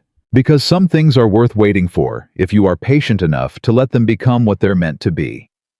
He left for Dennison 2 mornings later with every document they had organized in a leather satchel. Victoria had found in her father's study and had Elias label in a system she had designed each document numbered, each number corresponding to a handwritten index she had dictated. The editor of the Dennison Territorial Record was a man named Aldous Webb. 55 thin, with the skeptical eyes of someone who had been lied to professionally for 30 years and had developed a very accurate sense of the difference between a story and a truth. He read everything William brought. He read it in silence in his office while William sat across from him and waited. It took 40 minutes. When Webb set the last document down, he looked at William over the top of his spectacles. "The woman who organized this," he said. "She's blind." "Yes. And she built this case, the family list, the surveyor connection, the bank filing without being able to read any of these documents directly. Her father read them to her. She organized them from memory." Webb looked at the stack of papers. Then he looked at William. "Why are you here? Why not the father? Why not her?" "She thought the story was stronger without an intermediary," William said. "She thought you should verify it independently." Webb looked at him for a long moment. "She's right," he said. He pulled the index page toward him. "Give me 3 days." 3 days later, the Dennison Territorial Record published a front-page story under the headline, "Pattern of Fraudulent Land Claims in Callows Creek Valley Bank Officer Connected to Neighboring Landowners Acquisition Scheme." It named Caldwell. It named Franklin. It named Reginald Marsh. It cited all 8 families. It reprinted with permission 1 paragraph from Victoria Harrison's letter. The final paragraph ending with, "How many families in this valley must sell their homes before the territorial system designed to protect them decides to notice?" The story was reprinted in the capital city paper 4 days after that. William rode back from Denison with a copy of the record in his jacket, arrived at Harrison Ranch before noon, walked into the kitchen, where Victoria and Elias were sitting at the table, and read the entire story aloud, from beginning to end. When he finished, the kitchen was completely silent. Then Elias Harrison made a sound that was not quite a word, and pressed the back of his hand against his mouth. Victoria sat with her hands folded on the table, and her face perfectly still, and said nothing for a long moment. Then she said very quietly, "They printed the paragraph." "The last one," William said. "The last one." She unfolded her hands and laid them flat on the table. "Good." Elias cleared his throat. "Victoria." "Papa." She turned toward him. "Don't cry. We still have work to do." Elias Harrison made the sound again, somewhere between a laugh and something considerably less composed, and reached across the table and covered his daughter's hand with his. She did not pull away. The work was not finished. It was in some ways only beginning, because the newspaper story did what Victoria had predicted it would do. It changed the shape of the situation entirely. What had been a private dispute between a rancher and his neighbor, managed quietly through legal pressure and bank manipulation, was now a documented pattern on the front page of 2 territorial newspapers. Gerald Price left Callows Creek on the next available stage. Caldwell's attorney in Denison issued a statement calling the claims unsubstantiated, which Webb reprinted alongside the statement, with a note that the record had independently verified every fact in the original story and stood by it completely. Judge Abrams in Denison issued a formal summons to Nathan Caldwell within the week. Robert Franklin resigned from Callows Creek Bank 2 days after the summons before anyone formally requested it, which was the kind of action that told its own story. And the 8 families in the valley, the Harlows and the Pattersons and the Reyes and the 5 others, started talking to each other. The way people talk when they discover that the shame they've been carrying alone belongs to someone else. The conversations happened at Morrison's store at church, at the fence lines between properties. They happened in the particular relieved, slightly furious tone of people who have been told they were alone in something and have just discovered they were not. Victoria received 3 visitors in the 10 days after the story ran. Not men coming to do business. Women wives of the affected ranchers coming to the Harrison Ranch to sit with Victoria at the kitchen table and talk. William understood when he saw the first of them arrive, because word had gotten out about who had built the case and how. And because women in that valley had a particular need to put a face to something that had given them back something they had not realized had been taken. He stayed in the barn those afternoons. It was not his territory, and he knew it. Domingo told him later that Mrs. Harlow, wife of the elder Harlow, who had needed 2 visits to open up, had arrived with a pie and stayed 3 hours and cried twice and left looking lighter than she had in a year. "Miss Victoria didn't cry," Domingo said. "No," William said. "She doesn't. Not where anyone can see it." Domingo looked at him sideways. "You see everything else she doesn't show people." William went back to the fence he had been repairing and did not answer that because Domingo was not wrong, and they both knew it. The twist that William had not anticipated came on a Thursday morning 3 weeks after the newspaper story, and it came in the form of a letter addressed to Victoria Harrison from Gerald Price, not from Caldwell, from Price. Elias brought it in and read the address and handed it to Victoria without a word. She held it and turned it in her fingers, feeling the quality of the paper, the weight of it. "Read it," she said. Elias opened it and read it aloud. Price wrote that he was no longer representing Caldwell's interests. He wrote that he had become aware of the full extent of what Caldwell had done in the valley, and that it extended beyond what had been reported in the newspapers. He wrote that he had information, specific documented information, that he was prepared to share with the territorial inquiry, but that he was sharing it first with Victoria Harrison, because she was in his assessment the person most likely to use it correctly. He had enclosed 3 documents. The first was a record of payments from Caldwell to Reginald Marsh going back 4 years, with notation of which property each survey had been intended for. There were 14 properties listed. 8 had been confirmed in the record story. 6 were new. The second was correspondence between Caldwell and Robert Franklin, establishing in writing the arrangement by which Franklin would identify vulnerable bank clients and share their financial details with Caldwell, in exchange for a share of each property acquisition. The third was a deed. The deed was to a property in the north end of the valley, 40 acres, with water rights registered in the name of a woman named Clara May Whitfield. William happened to be in the room when Elias read that name. He was standing by the window, as he often was, and he heard the name and felt his entire body go absolutely still. Whitfield. The young man who had come with Hector Baines on the third day. James Whitfield, who worked Caldwell land. Whitfield, Victoria said. Her head turned toward William with a precision that always still slightly startled him. You've gone quiet. The name, he said. James Whitfield. He was with Baines. Yes. She turned toward her father. What is the deed? Elias scanned the document. It's a property transfer. 40 acres north end. Transferred from a woman named Mabel Crossings to Clara May Whitfield. He looked up. 2 years ago. Who is Clara May Whitfield? Victoria asked. Elias looked at the document again. There's a note in Price's handwriting. It says Clara May Whitfield is Nathan Caldwell's daughter. Married name. The Whitfield boy is Caldwell's son-in-law. The room was extremely quiet. William turned away from the window. Caldwell put his son-in-law on the Harrison property as an informant, he said, slowly working it through. The boy came with Baines that day. He saw the ranch. He reported back. More than that, Victoria said. She was very still in the particular way she went still when something large was clicking into place. Price sent us the deed to a property that was transferred to Caldwell's daughter, which means he is giving us evidence that the acquisitions Caldwell made were not business investments. They were family transfers. He was using the scheme to build a private land portfolio for his family. She paused. That changes the nature of the crime significantly. This is not a businessman operating aggressively. This is a man who was stripping families of their land and transferring it to his own blood under different names. Elias set the documents down. Why is Price giving us this? He asked. He worked for Caldwell. Because the newspaper story changed his exposure, Victoria said. He was Caldwell's attorney. Once this is public record and an inquiry is underway, Price's professional license is at risk. He is protecting himself. She paused.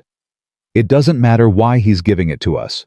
What matters is that it's real, and we need to get it to Judge Abrams today. Today, Elias said.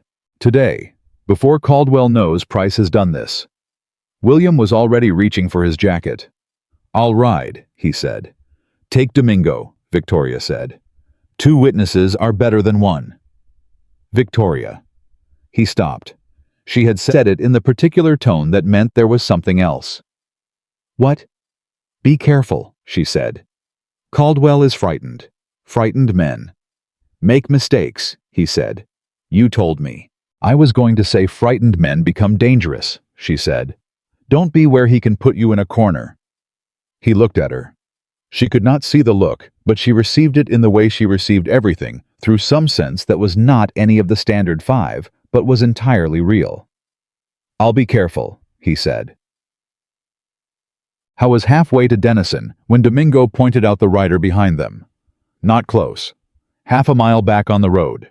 But keeping pace, not overtaking, not falling back. Keeping exact pace. William glanced back once. How long?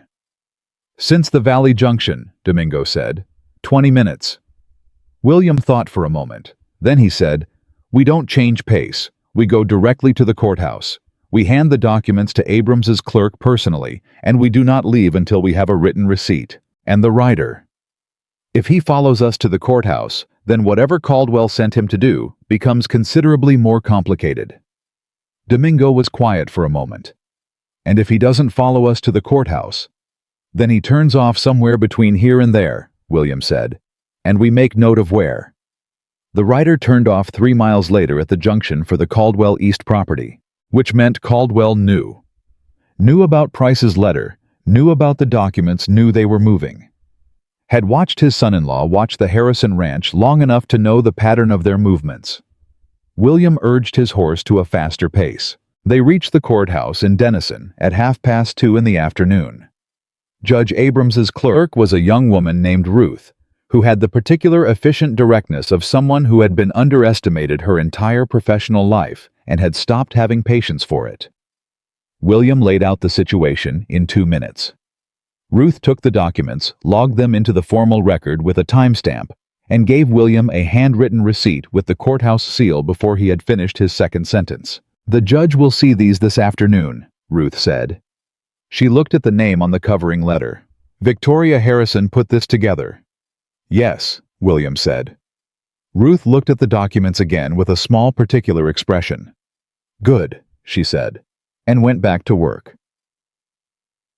By the time William returned to Harrison Ranch that evening, 3 things had already happened. Nathan Caldwell had ridden to Morrison's General Store at noon, the same store where he had last seen Elias Harrison's money laid out on the counter, and had told Thomas Morrison apparently, in the belief that Morrison was a reliable conduit for information, that the Harrison girl and her mountain man were manufacturing evidence, and that anyone in the valley who had spoken to them was going to find themselves on the wrong side of a legal action.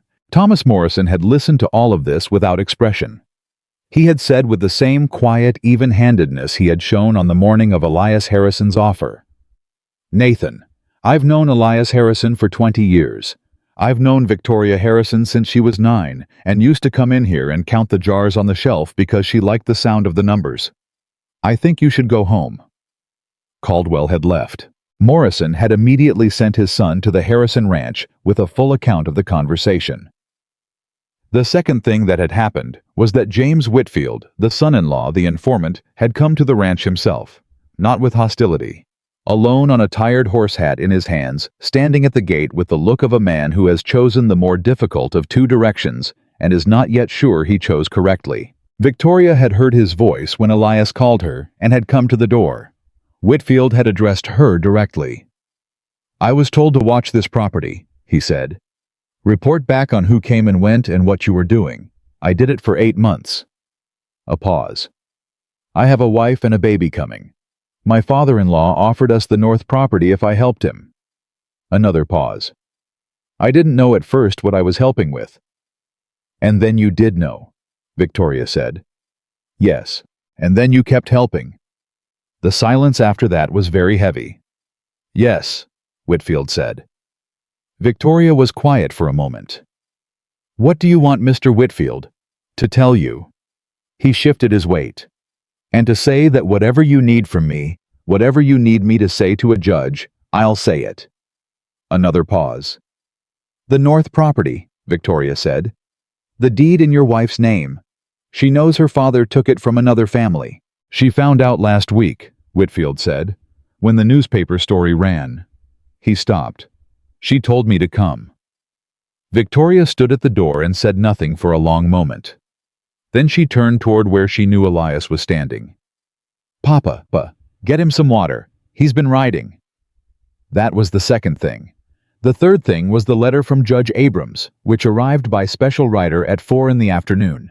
Nathan Caldwell had been formally summoned to appear before a territorial inquiry in Denison on the 22nd, 2 weeks away.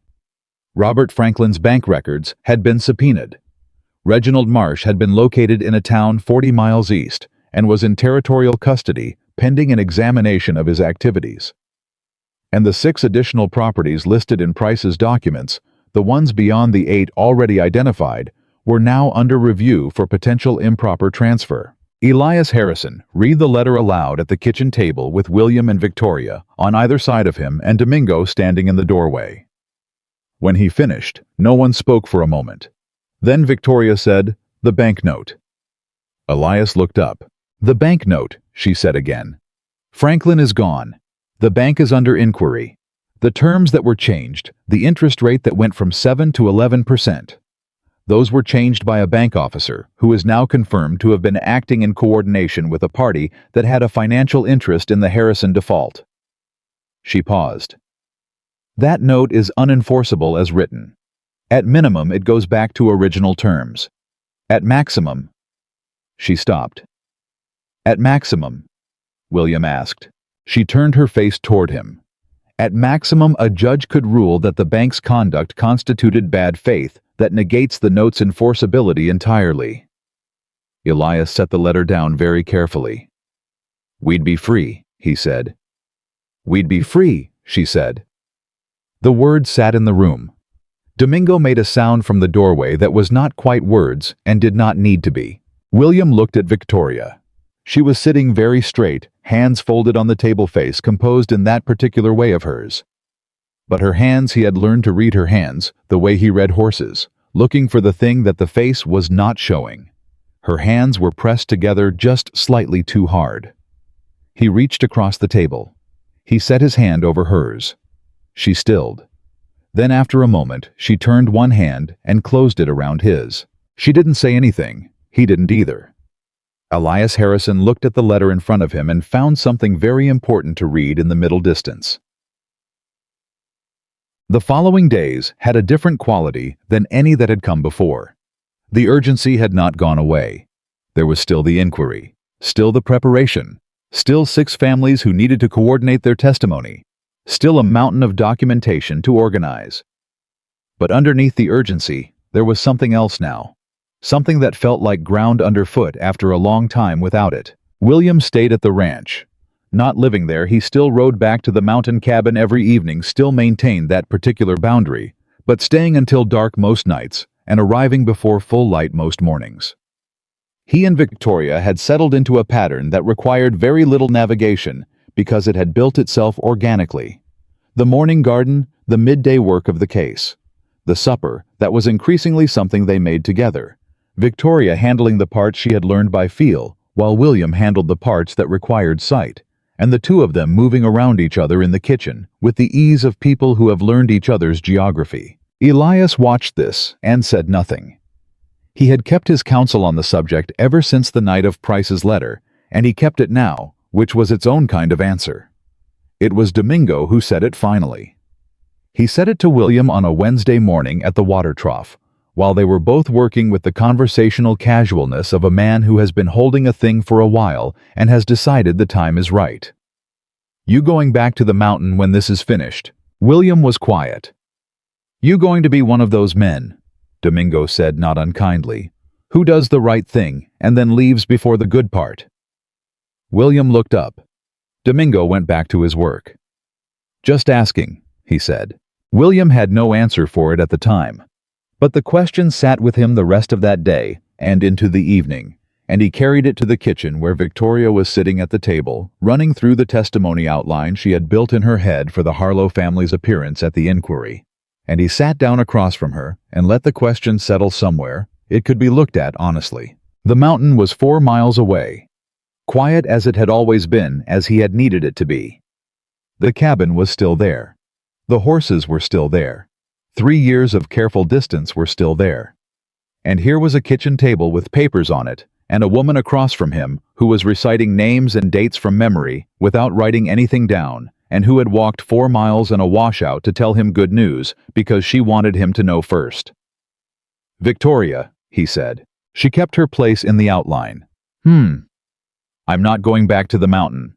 She stopped, set down the line of thought she had been running the way you set something down carefully when you want to be able to pick it back up. "You're sure," she said. "I've been sure for a while," he said. "I was being slow about admitting it." She was quiet for a moment. Then, "I know." "You know." "I notice things," she said. "I told you that early on." He almost smiled. "You did, William." She set her hands flat on the table. "What happened to Clara? What you lost? I'm not asking you to have not lost it. I'm not asking you to be someone different than who that made you." "I know," he said. "I'm only asking." She stopped. Tried again. "I only want you to be here. Not for the ranch. Not for the case. Not for my father." She paused. "For the part that comes after all of this." He looked at her across the table. The case was still unfinished. The inquiry was 10 days away. There was testimony to prepare and documentation to finalize, and 6 families who were counting on the structure Victoria had built to hold together under pressure. All of that was real and immediate, and required his full attention. And underneath all of it, quiet and certain, was the answer to Domingo's question. "I'll be here," William said, "for the part that comes after." Victoria exhaled. A small sound, barely audible, the specific sound of a person releasing something they have been holding carefully for a long time. "Good," she said. She picked back up the outline. "The Harlow testimony. We need to address the timeline discrepancy in the boundary filing date. Listen." He listened, and the kitchen was warm, and the papers were spread between them, and outside the valley was dark and quiet, and waiting for what came next. And in the particular moment of that ordinary evening, William Cooper understood something he had not understood on a mountain alone for 3 years, that the life you build beside another person is not a lesser kind of solitude. It is a different kind of fullness. The kind that does not ask you to stop being who you are, but gives you somewhere worth being it. He stayed until the last lamp needed turning down. And when he finally rode back up the mountain road in the dark, the distance felt different than it had before. Not like retreat, not like shelter, like the short road between two places that had both become home, and that was exactly how William Cooper rode it every morning for the 10 days leading up to the inquiry in the dark before dawn, down from the mountain and into the valley where the Harrison Ranch sat with its lights already burning, because Victoria Harrison had never been a late riser and was not about to start. Those 10 days were the hardest and the most alive.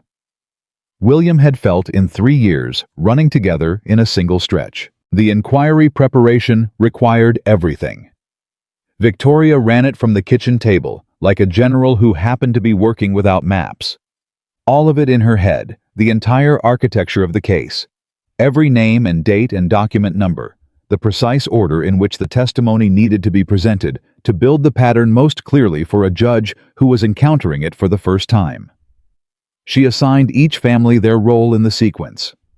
She identified the 2 weakest points in their argument, the gap in the Marsh payment records between the second and third year, and the question of whether Franklin's bank conduct met the territorial legal threshold for coordinated fraud versus individual misconduct, and she worked on both until they were not weak anymore. William rode between families. He carried questions and returned with answers. He sat in the Harlow kitchen and the Patterson front room and Mrs. Calloway's dining table and delivered Victoria's instructions with the same patient precision she had given them to him, watching people's faces as they understood what was being asked of them and made the decision to do it. Most of them said yes before he finished the sentence. The Harlow eldest son, a man of 40, who had spent most of his adult life making his father feel like the smartest person in any room, sat across from William and said quietly, with the particular difficulty of a proud man, saying something he means, "You tell Miss Harrison that she saved this family's land, and she saved it from the inside of a house she couldn't see out of. You tell her that." William told her. Victoria received it with her hands flat on the table and her expression still, and then she said after a moment, "Tell him we saved it together. That's the only way it worked." She was right. That was the only way it worked.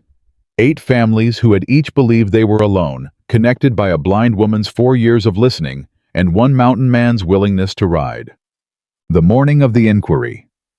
William arrived at Harrison Ranch before 5. He found Victoria already dressed. She had been up since 3, she admitted without apology.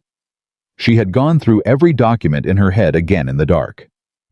She had found one error in the sequencing of the Marsh payment records and had corrected it before William arrived, having woken Elias to help her at 4:30.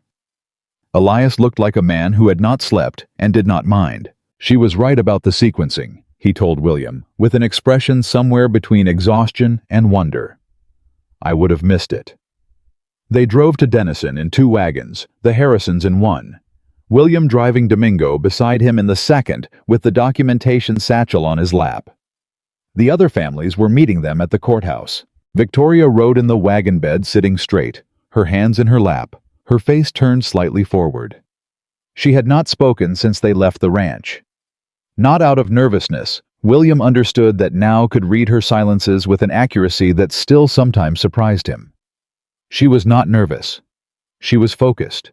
She was running through everything one final time, checking each piece against the sequence in her mind, making sure nothing was out of place.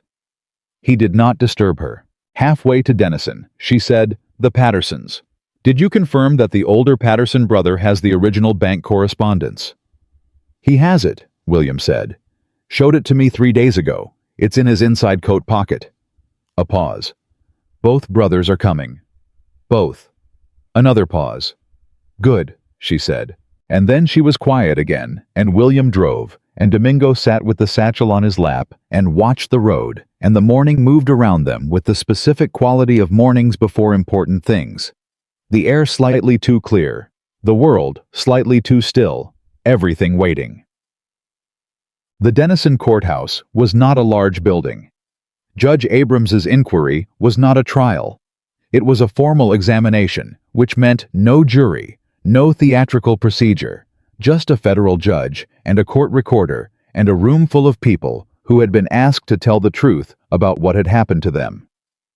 Nathan Caldwell was already there when they arrived. Howe was sitting with two attorneys now. Price was gone, replaced by men from the Capitol who had the look of professionals hired specifically for their ability to make documented facts seem ambiguous. Caldwell himself looked smaller than William remembered. Not physically, he was the same prosperous, well-groomed man he had been in the Harrison yard. But the room had changed the scale of him somehow, or maybe William's understanding of him had. Caldwell looked at William when he walked in. He looked at Elias. And then Victoria walked through the door behind them, and Caldwell looked at her, and something crossed his face that William watched carefully. Something that was not quite what he expected. Not arrogance. Not the confident dismissal of a man who still believed he had control of the situation. Something more complicated. The expression of a man who has been looking at a puzzle piece incorrectly for months and has just in the final moment understood its actual shape. Victoria could not see him looking. She did not need to. She walked to the Harrison family's designated seats with the same unhesitating precision she walked everywhere, and she sat down, and she folded her hands on the table, and she was still. The 8 families filled the room behind them. The Harlows, the Pattersons, the Reyes, 5 others, and James Whitfield Caldwell's son-in-law sitting on the Harrison side of the room, which told its own story without a word needing to be said. Caldwell's lead attorney noticed Whitfield.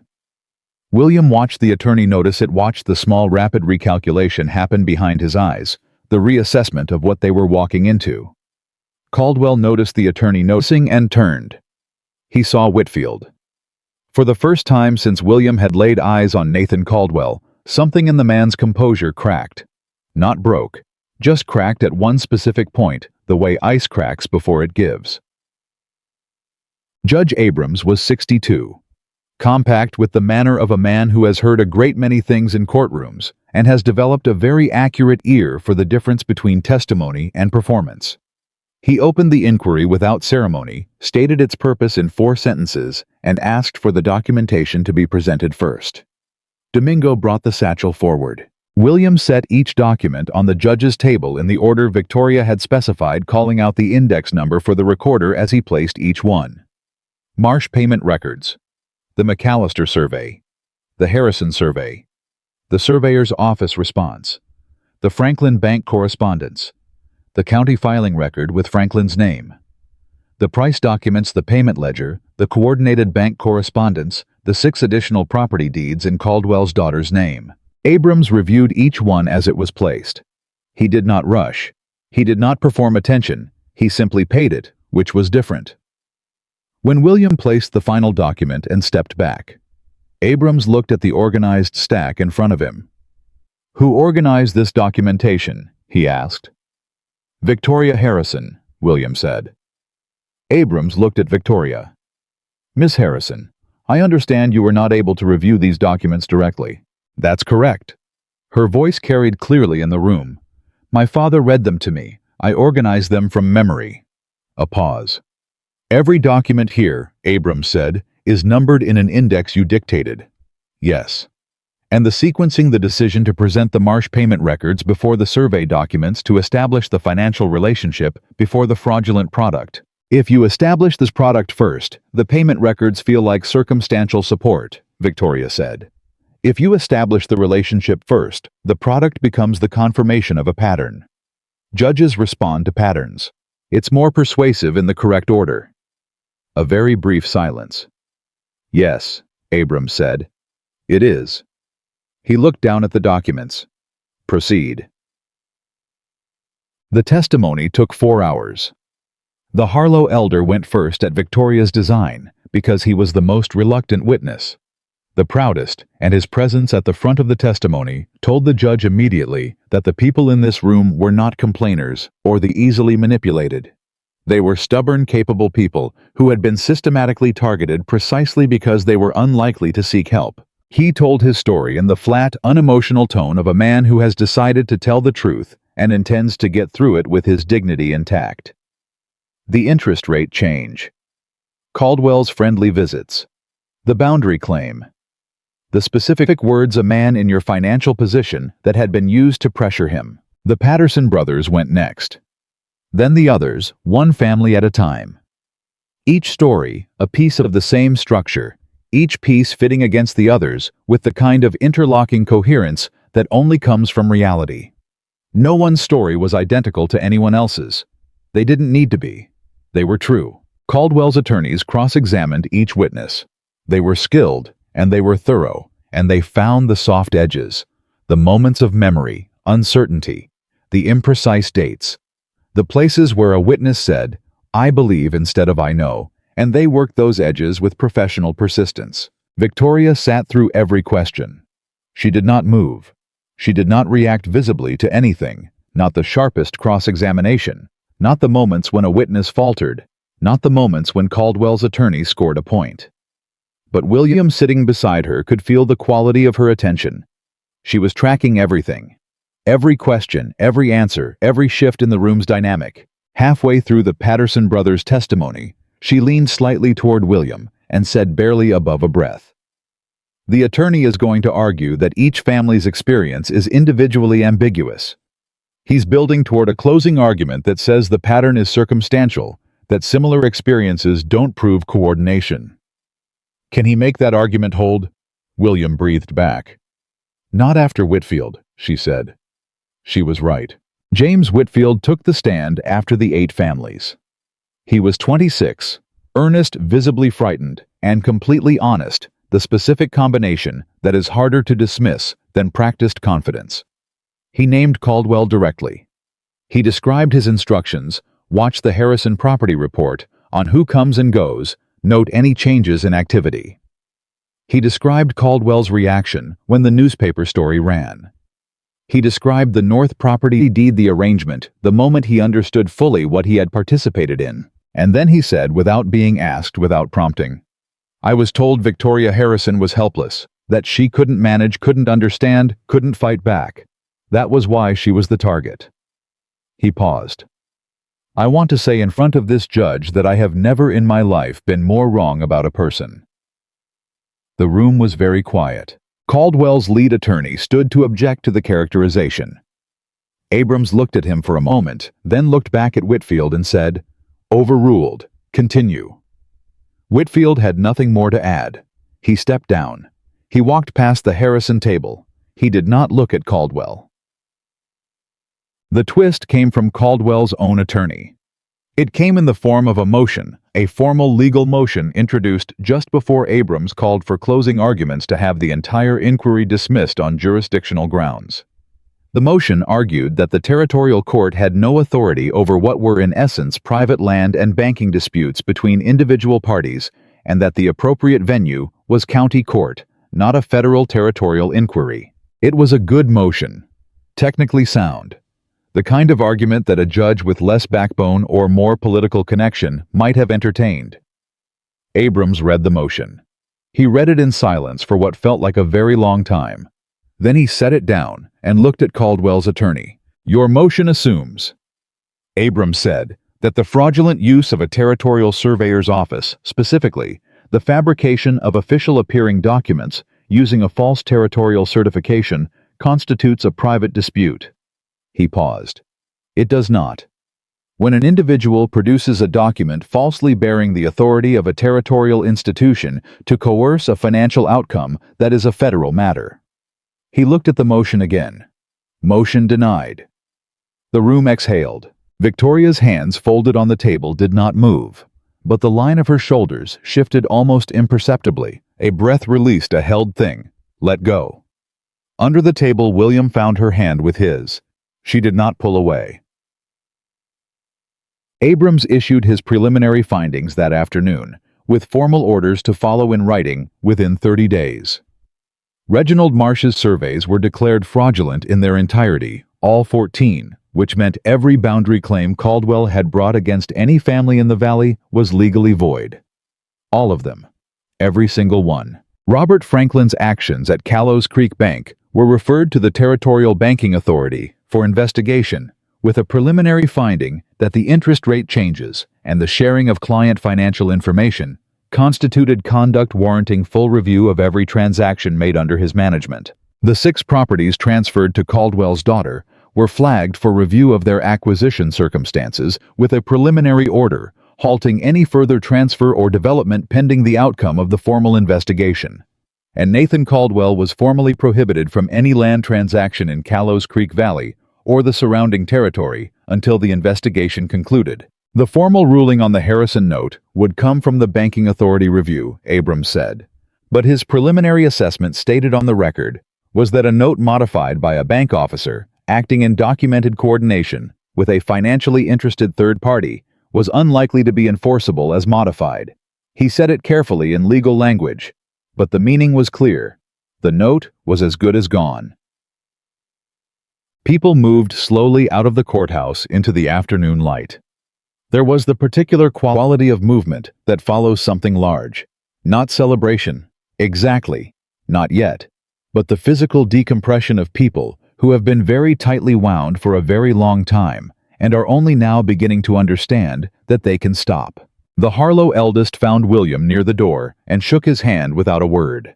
His father behind him took William's hand in both of his and held it for a moment and looked at him with the specific expression of a man who has more to say than he currently trusts himself to say. Thomas Morrison, who had driven in from Callows Creek that morning, stood near the wall with his hat in his hands and watched the room with the quiet satisfaction of a man who had believed in the correct outcome from the beginning and did not need to say so. Victoria stood at the top of the courthouse steps with her father on her left and William on her right, and the August afternoon came at them with its particular dry warmth, and she turned her face up to it slightly, the way she turned her face toward the sun in the garden every morning, registering the angle of it, the temperature, the information in it. "It's over," Elias said. His voice was not quite steady. "This part," Victoria said. "What's the next part?" She was quiet for a moment. "The ranch," she said. "We have a ranch to run." A pause. "Without a 14-month deadline on it." Elias made a sound. He pressed his hand flat over his mouth for a moment, the way he had at the kitchen table. The morning the newspaper story ran, and then he recovered himself, and then he put his arm around his daughter's shoulders, the first time William had seen him do it in 5 weeks of daily observation. Victoria leaned into it. Small, almost imperceptible, but present. "I owe you more than I know how to say," Elias said. Not to William, to Victoria. "You don't owe me," she said. "You're my father. I failed you." "Yes," she said, simply without cruelty. "And then you stopped." He looked at the side of her face. She was not looking at him, could not. But she was there beside him in the afternoon, and the weight of the past 4 years was on both of them, and they were both still standing. "That's enough," he asked, quietly. "It's a start," she said. "A good one." He kept his arm around her shoulders. She let him. William stood on the other side and said nothing, because this was not his moment, and he knew it, and the knowing of it. The ability to be present and still, without needing to fill the space, was something Victoria had taught him, the way she had taught him several things about the difference between witnessing and intruding. They drove home in the late afternoon. The valley came back to them familiar and different at the same time, the way places look when something fundamental has changed in how you see them. The mountains were the same. The road was the same. The dust the wagon wheels kicked up was the same color it had always been. But the ranch when they pulled through the gate was theirs again. Unambiguously, unthreateningly, fully theirs. Domingo unhitched the horses. Elias went inside to start supper. Victoria stood in the yard for a moment, face turned toward the east, listening to something William could not hear. He stood beside her, not speaking, letting her have whatever she was having. You know what I've been thinking about, she said finally. Tell me. The morning I walked to your cabin. She paused. 4 miles and a washout. I was terrified the entire way. He turned to look at her. You didn't seem it. I've had 4 years of practice not seeming things. A beat. I was terrified you would receive the news the way polite people receive things. Thank you, Victoria. How wonderful, Victoria, and send me home with a cup of coffee, and I would ride back down that road and not know what to do with myself. That's not what happened, he said. No, she said. It is not. What did happen? She turned her face toward him, that precise, direct attention that was her version of looking at someone. You said thank you for walking 4 miles to tell me. She paused. You said it like it mattered. Not like it was remarkable or courageous or impressive. Like it simply mattered the way it mattered to you that someone had thought to come. She stopped. That was when I knew. The evening air was around them, and the ranch was quiet, and Elias was inside, and Domingo was in the barn, and it was just the two of them in the yard. Knew what? William asked. He asked it quietly, the way you ask something when you think you know the answer and you want to hear it anyway. That you were going to be difficult to not love, Victoria said. He was still for a moment. Then, difficult. Very, she said, and there was something in her voice that was almost laughter and was also entirely serious. Because you were going to make me want things I had decided not to want anymore. And you were going to do it just by being exactly what you are, without trying, without any kind of performance. She paused. The most aggravating kind of person. He reached up and touched her face. Not grabbing, not dramatic, just the back of 2 fingers against her cheek, the way you touch something you want to make real. She went very still. William, she said. Yes. I need to tell you something. Tell me. I am not easy, she said. I am not simple, and I am not soft, and I have 4 years of accumulated opinions about the way things should be done, and I will tell you when I think you're wrong, and I will not always be right when I do, but I will always mean it. She took a breath. I will not need you to carry me. I will not need you to see for me. I will need you to be here, he said. She stopped. I know, he said. You told me, for the part that comes after. A long silence. Yes, she said softly. That. He took her hand. She closed her fingers around his the same way she had at the kitchen table the night of Price's letter, without hesitation, without performance, with the straightforward certainty of someone who has decided. I'm not going anywhere, he said. I know that too, she said. I noticed. 3 months later, on an October morning, with the first cold in the air, and the oak tree at the edge of the Harrison property, turning its particular shade of amber, William Cooper and Victoria Harrison were married. Not with great ceremony. Not with the whole valley watching. In the way the whole valley had watched other things with curiosity or pity, or the particular hunger people have for other people's business. But the people who mattered were there. Elias Harrison, standing beside his daughter, looking at her with the specific expression of a man who has finally learned to see correctly. His spine was straight. His eyes were clear. He had spent the previous 3 months being slowly and with great effort and no fanfare. A different kind of father. Not because he had been asked to. Not because he had been instructed, but because he had watched his daughter fight for a ranch. He had nearly surrendered and had understood something he could not have understood any other way. Domingo, who had dressed in his good coat, which he wore twice a year and took very seriously, and who stood at the back of the small gathering with his hat held correctly and his expression carefully composed, except for the 5 seconds when Victoria said her vows clearly and without wavering, at which point Domingo looked at the sky for a moment and found something very interesting in the upper branches of the oak. The Harlow family. The Patterson brothers. Thomas Morrison, who had driven out from town and stood near the fence with his wife. Both of them quiet and present in the way of people who understand that bearing witness is itself a form of participation. James Whitfield and his wife. Their child, 3 weeks from arriving. Her hand in the crook of his arm. Both of them standing slightly apart from the others, with the particular quality of people who are making amends not through words, but through presence. William stood beside Victoria at the edge of the east pasture under the oak, and he held both her hands in his and the person who married them, a circuit preacher named Caleb, who had known Elias Harrison for 20 years and conducted this with the brisk efficiency of a man who believes that what matters in a ceremony is the meaning and not the duration, moved through the words with a kind of simple, unhurried respect. When it was done, Caleb said, "Well, that's that." Domingo exhaled audibly. Elias pressed his lips together and looked at the sky. Victoria turned her face toward William's, and he leaned down and kissed her, and she put one hand against his jaw with the same careful, deliberate touch she used for everything she wanted to understand fully. When they separated, she kept her hand there for a moment. "William," she said. "Yes." "The oak tree is to my left, about 8 feet. "About that," he said. "The barn is behind us." "Yes, and you," she said, "are right here." He covered her hand with his. "Right here," he said. That was the morning. What came after it was the ordinary work of an extraordinary life. The ranch recovered not overnight, not dramatically, but in the way that real things recover incrementally, with effort, with setbacks, and with the specific satisfaction of progress that you can point to and measure.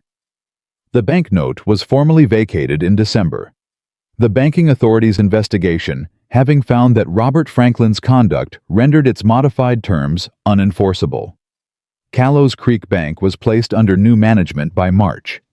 The note itself, in its original terms, was renegotiated to a rate that the Harrison Ranch operating correctly could absorb without strain. Nathan Caldwell's formal charges were filed in the new year.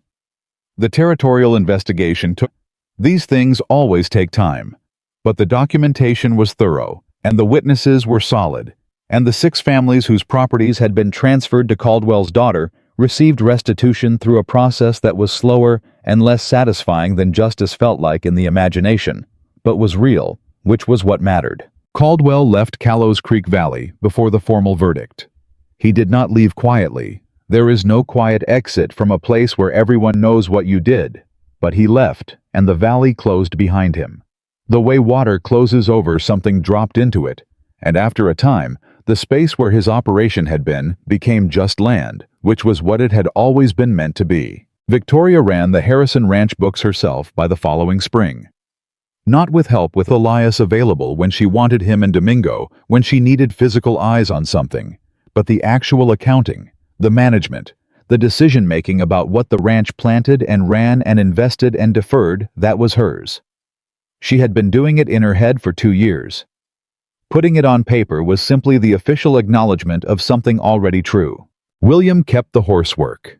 His reputation, which had been quiet before, grew in the way that reputations grow when people have occasion to observe someone's character under pressure, not dramatically, not overnight, but steadily, until people came from the next valley, and the valley beyond that, with horses that needed someone who knew what broken looked like and how to work with it rather than against it. He built a proper barn on the Harrison property in the summer. He and Domingo and the Harlow sons built it over 3 weeks, working in the long evening light, and when it was done, it was solid and well made, and exactly what the ranch needed and nothing more. The mountain cabin he kept. He went up there sometimes alone on a Sunday morning when the ranch was quiet. He sat in the old chair and drank coffee and looked at the mountains and thought about Clara, the way you think about someone you have genuinely loved, not with guilt anymore, or not mostly, with gratitude, for having taught him what it was to love someone carefully.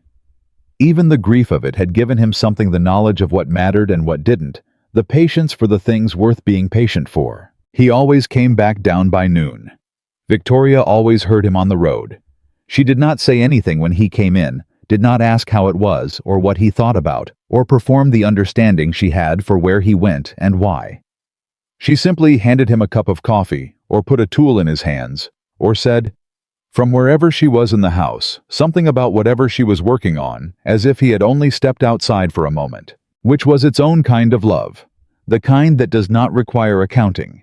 In the fall of the 2nd year, Elias Harrison said to William on an ordinary afternoon at the fence line, with no particular occasion prompting it, I spent years seeing what she lost. I never saw what she still had. William looked at him. She still had everything that mattered, Elias said. His voice was rough, but it was steady. And I was so busy protecting her from the world that I couldn't see it was the protection doing the damage. He paused. I should have said that to her years ago. You can say it now, William said.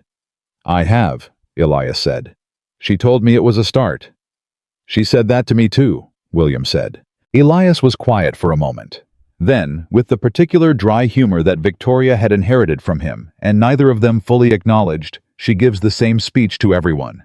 William almost smiled. It's a good one. The best, Elias agreed. They went back to the fence.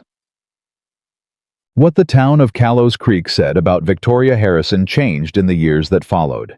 Not all at once. Not with any formal announcement or explicit revision.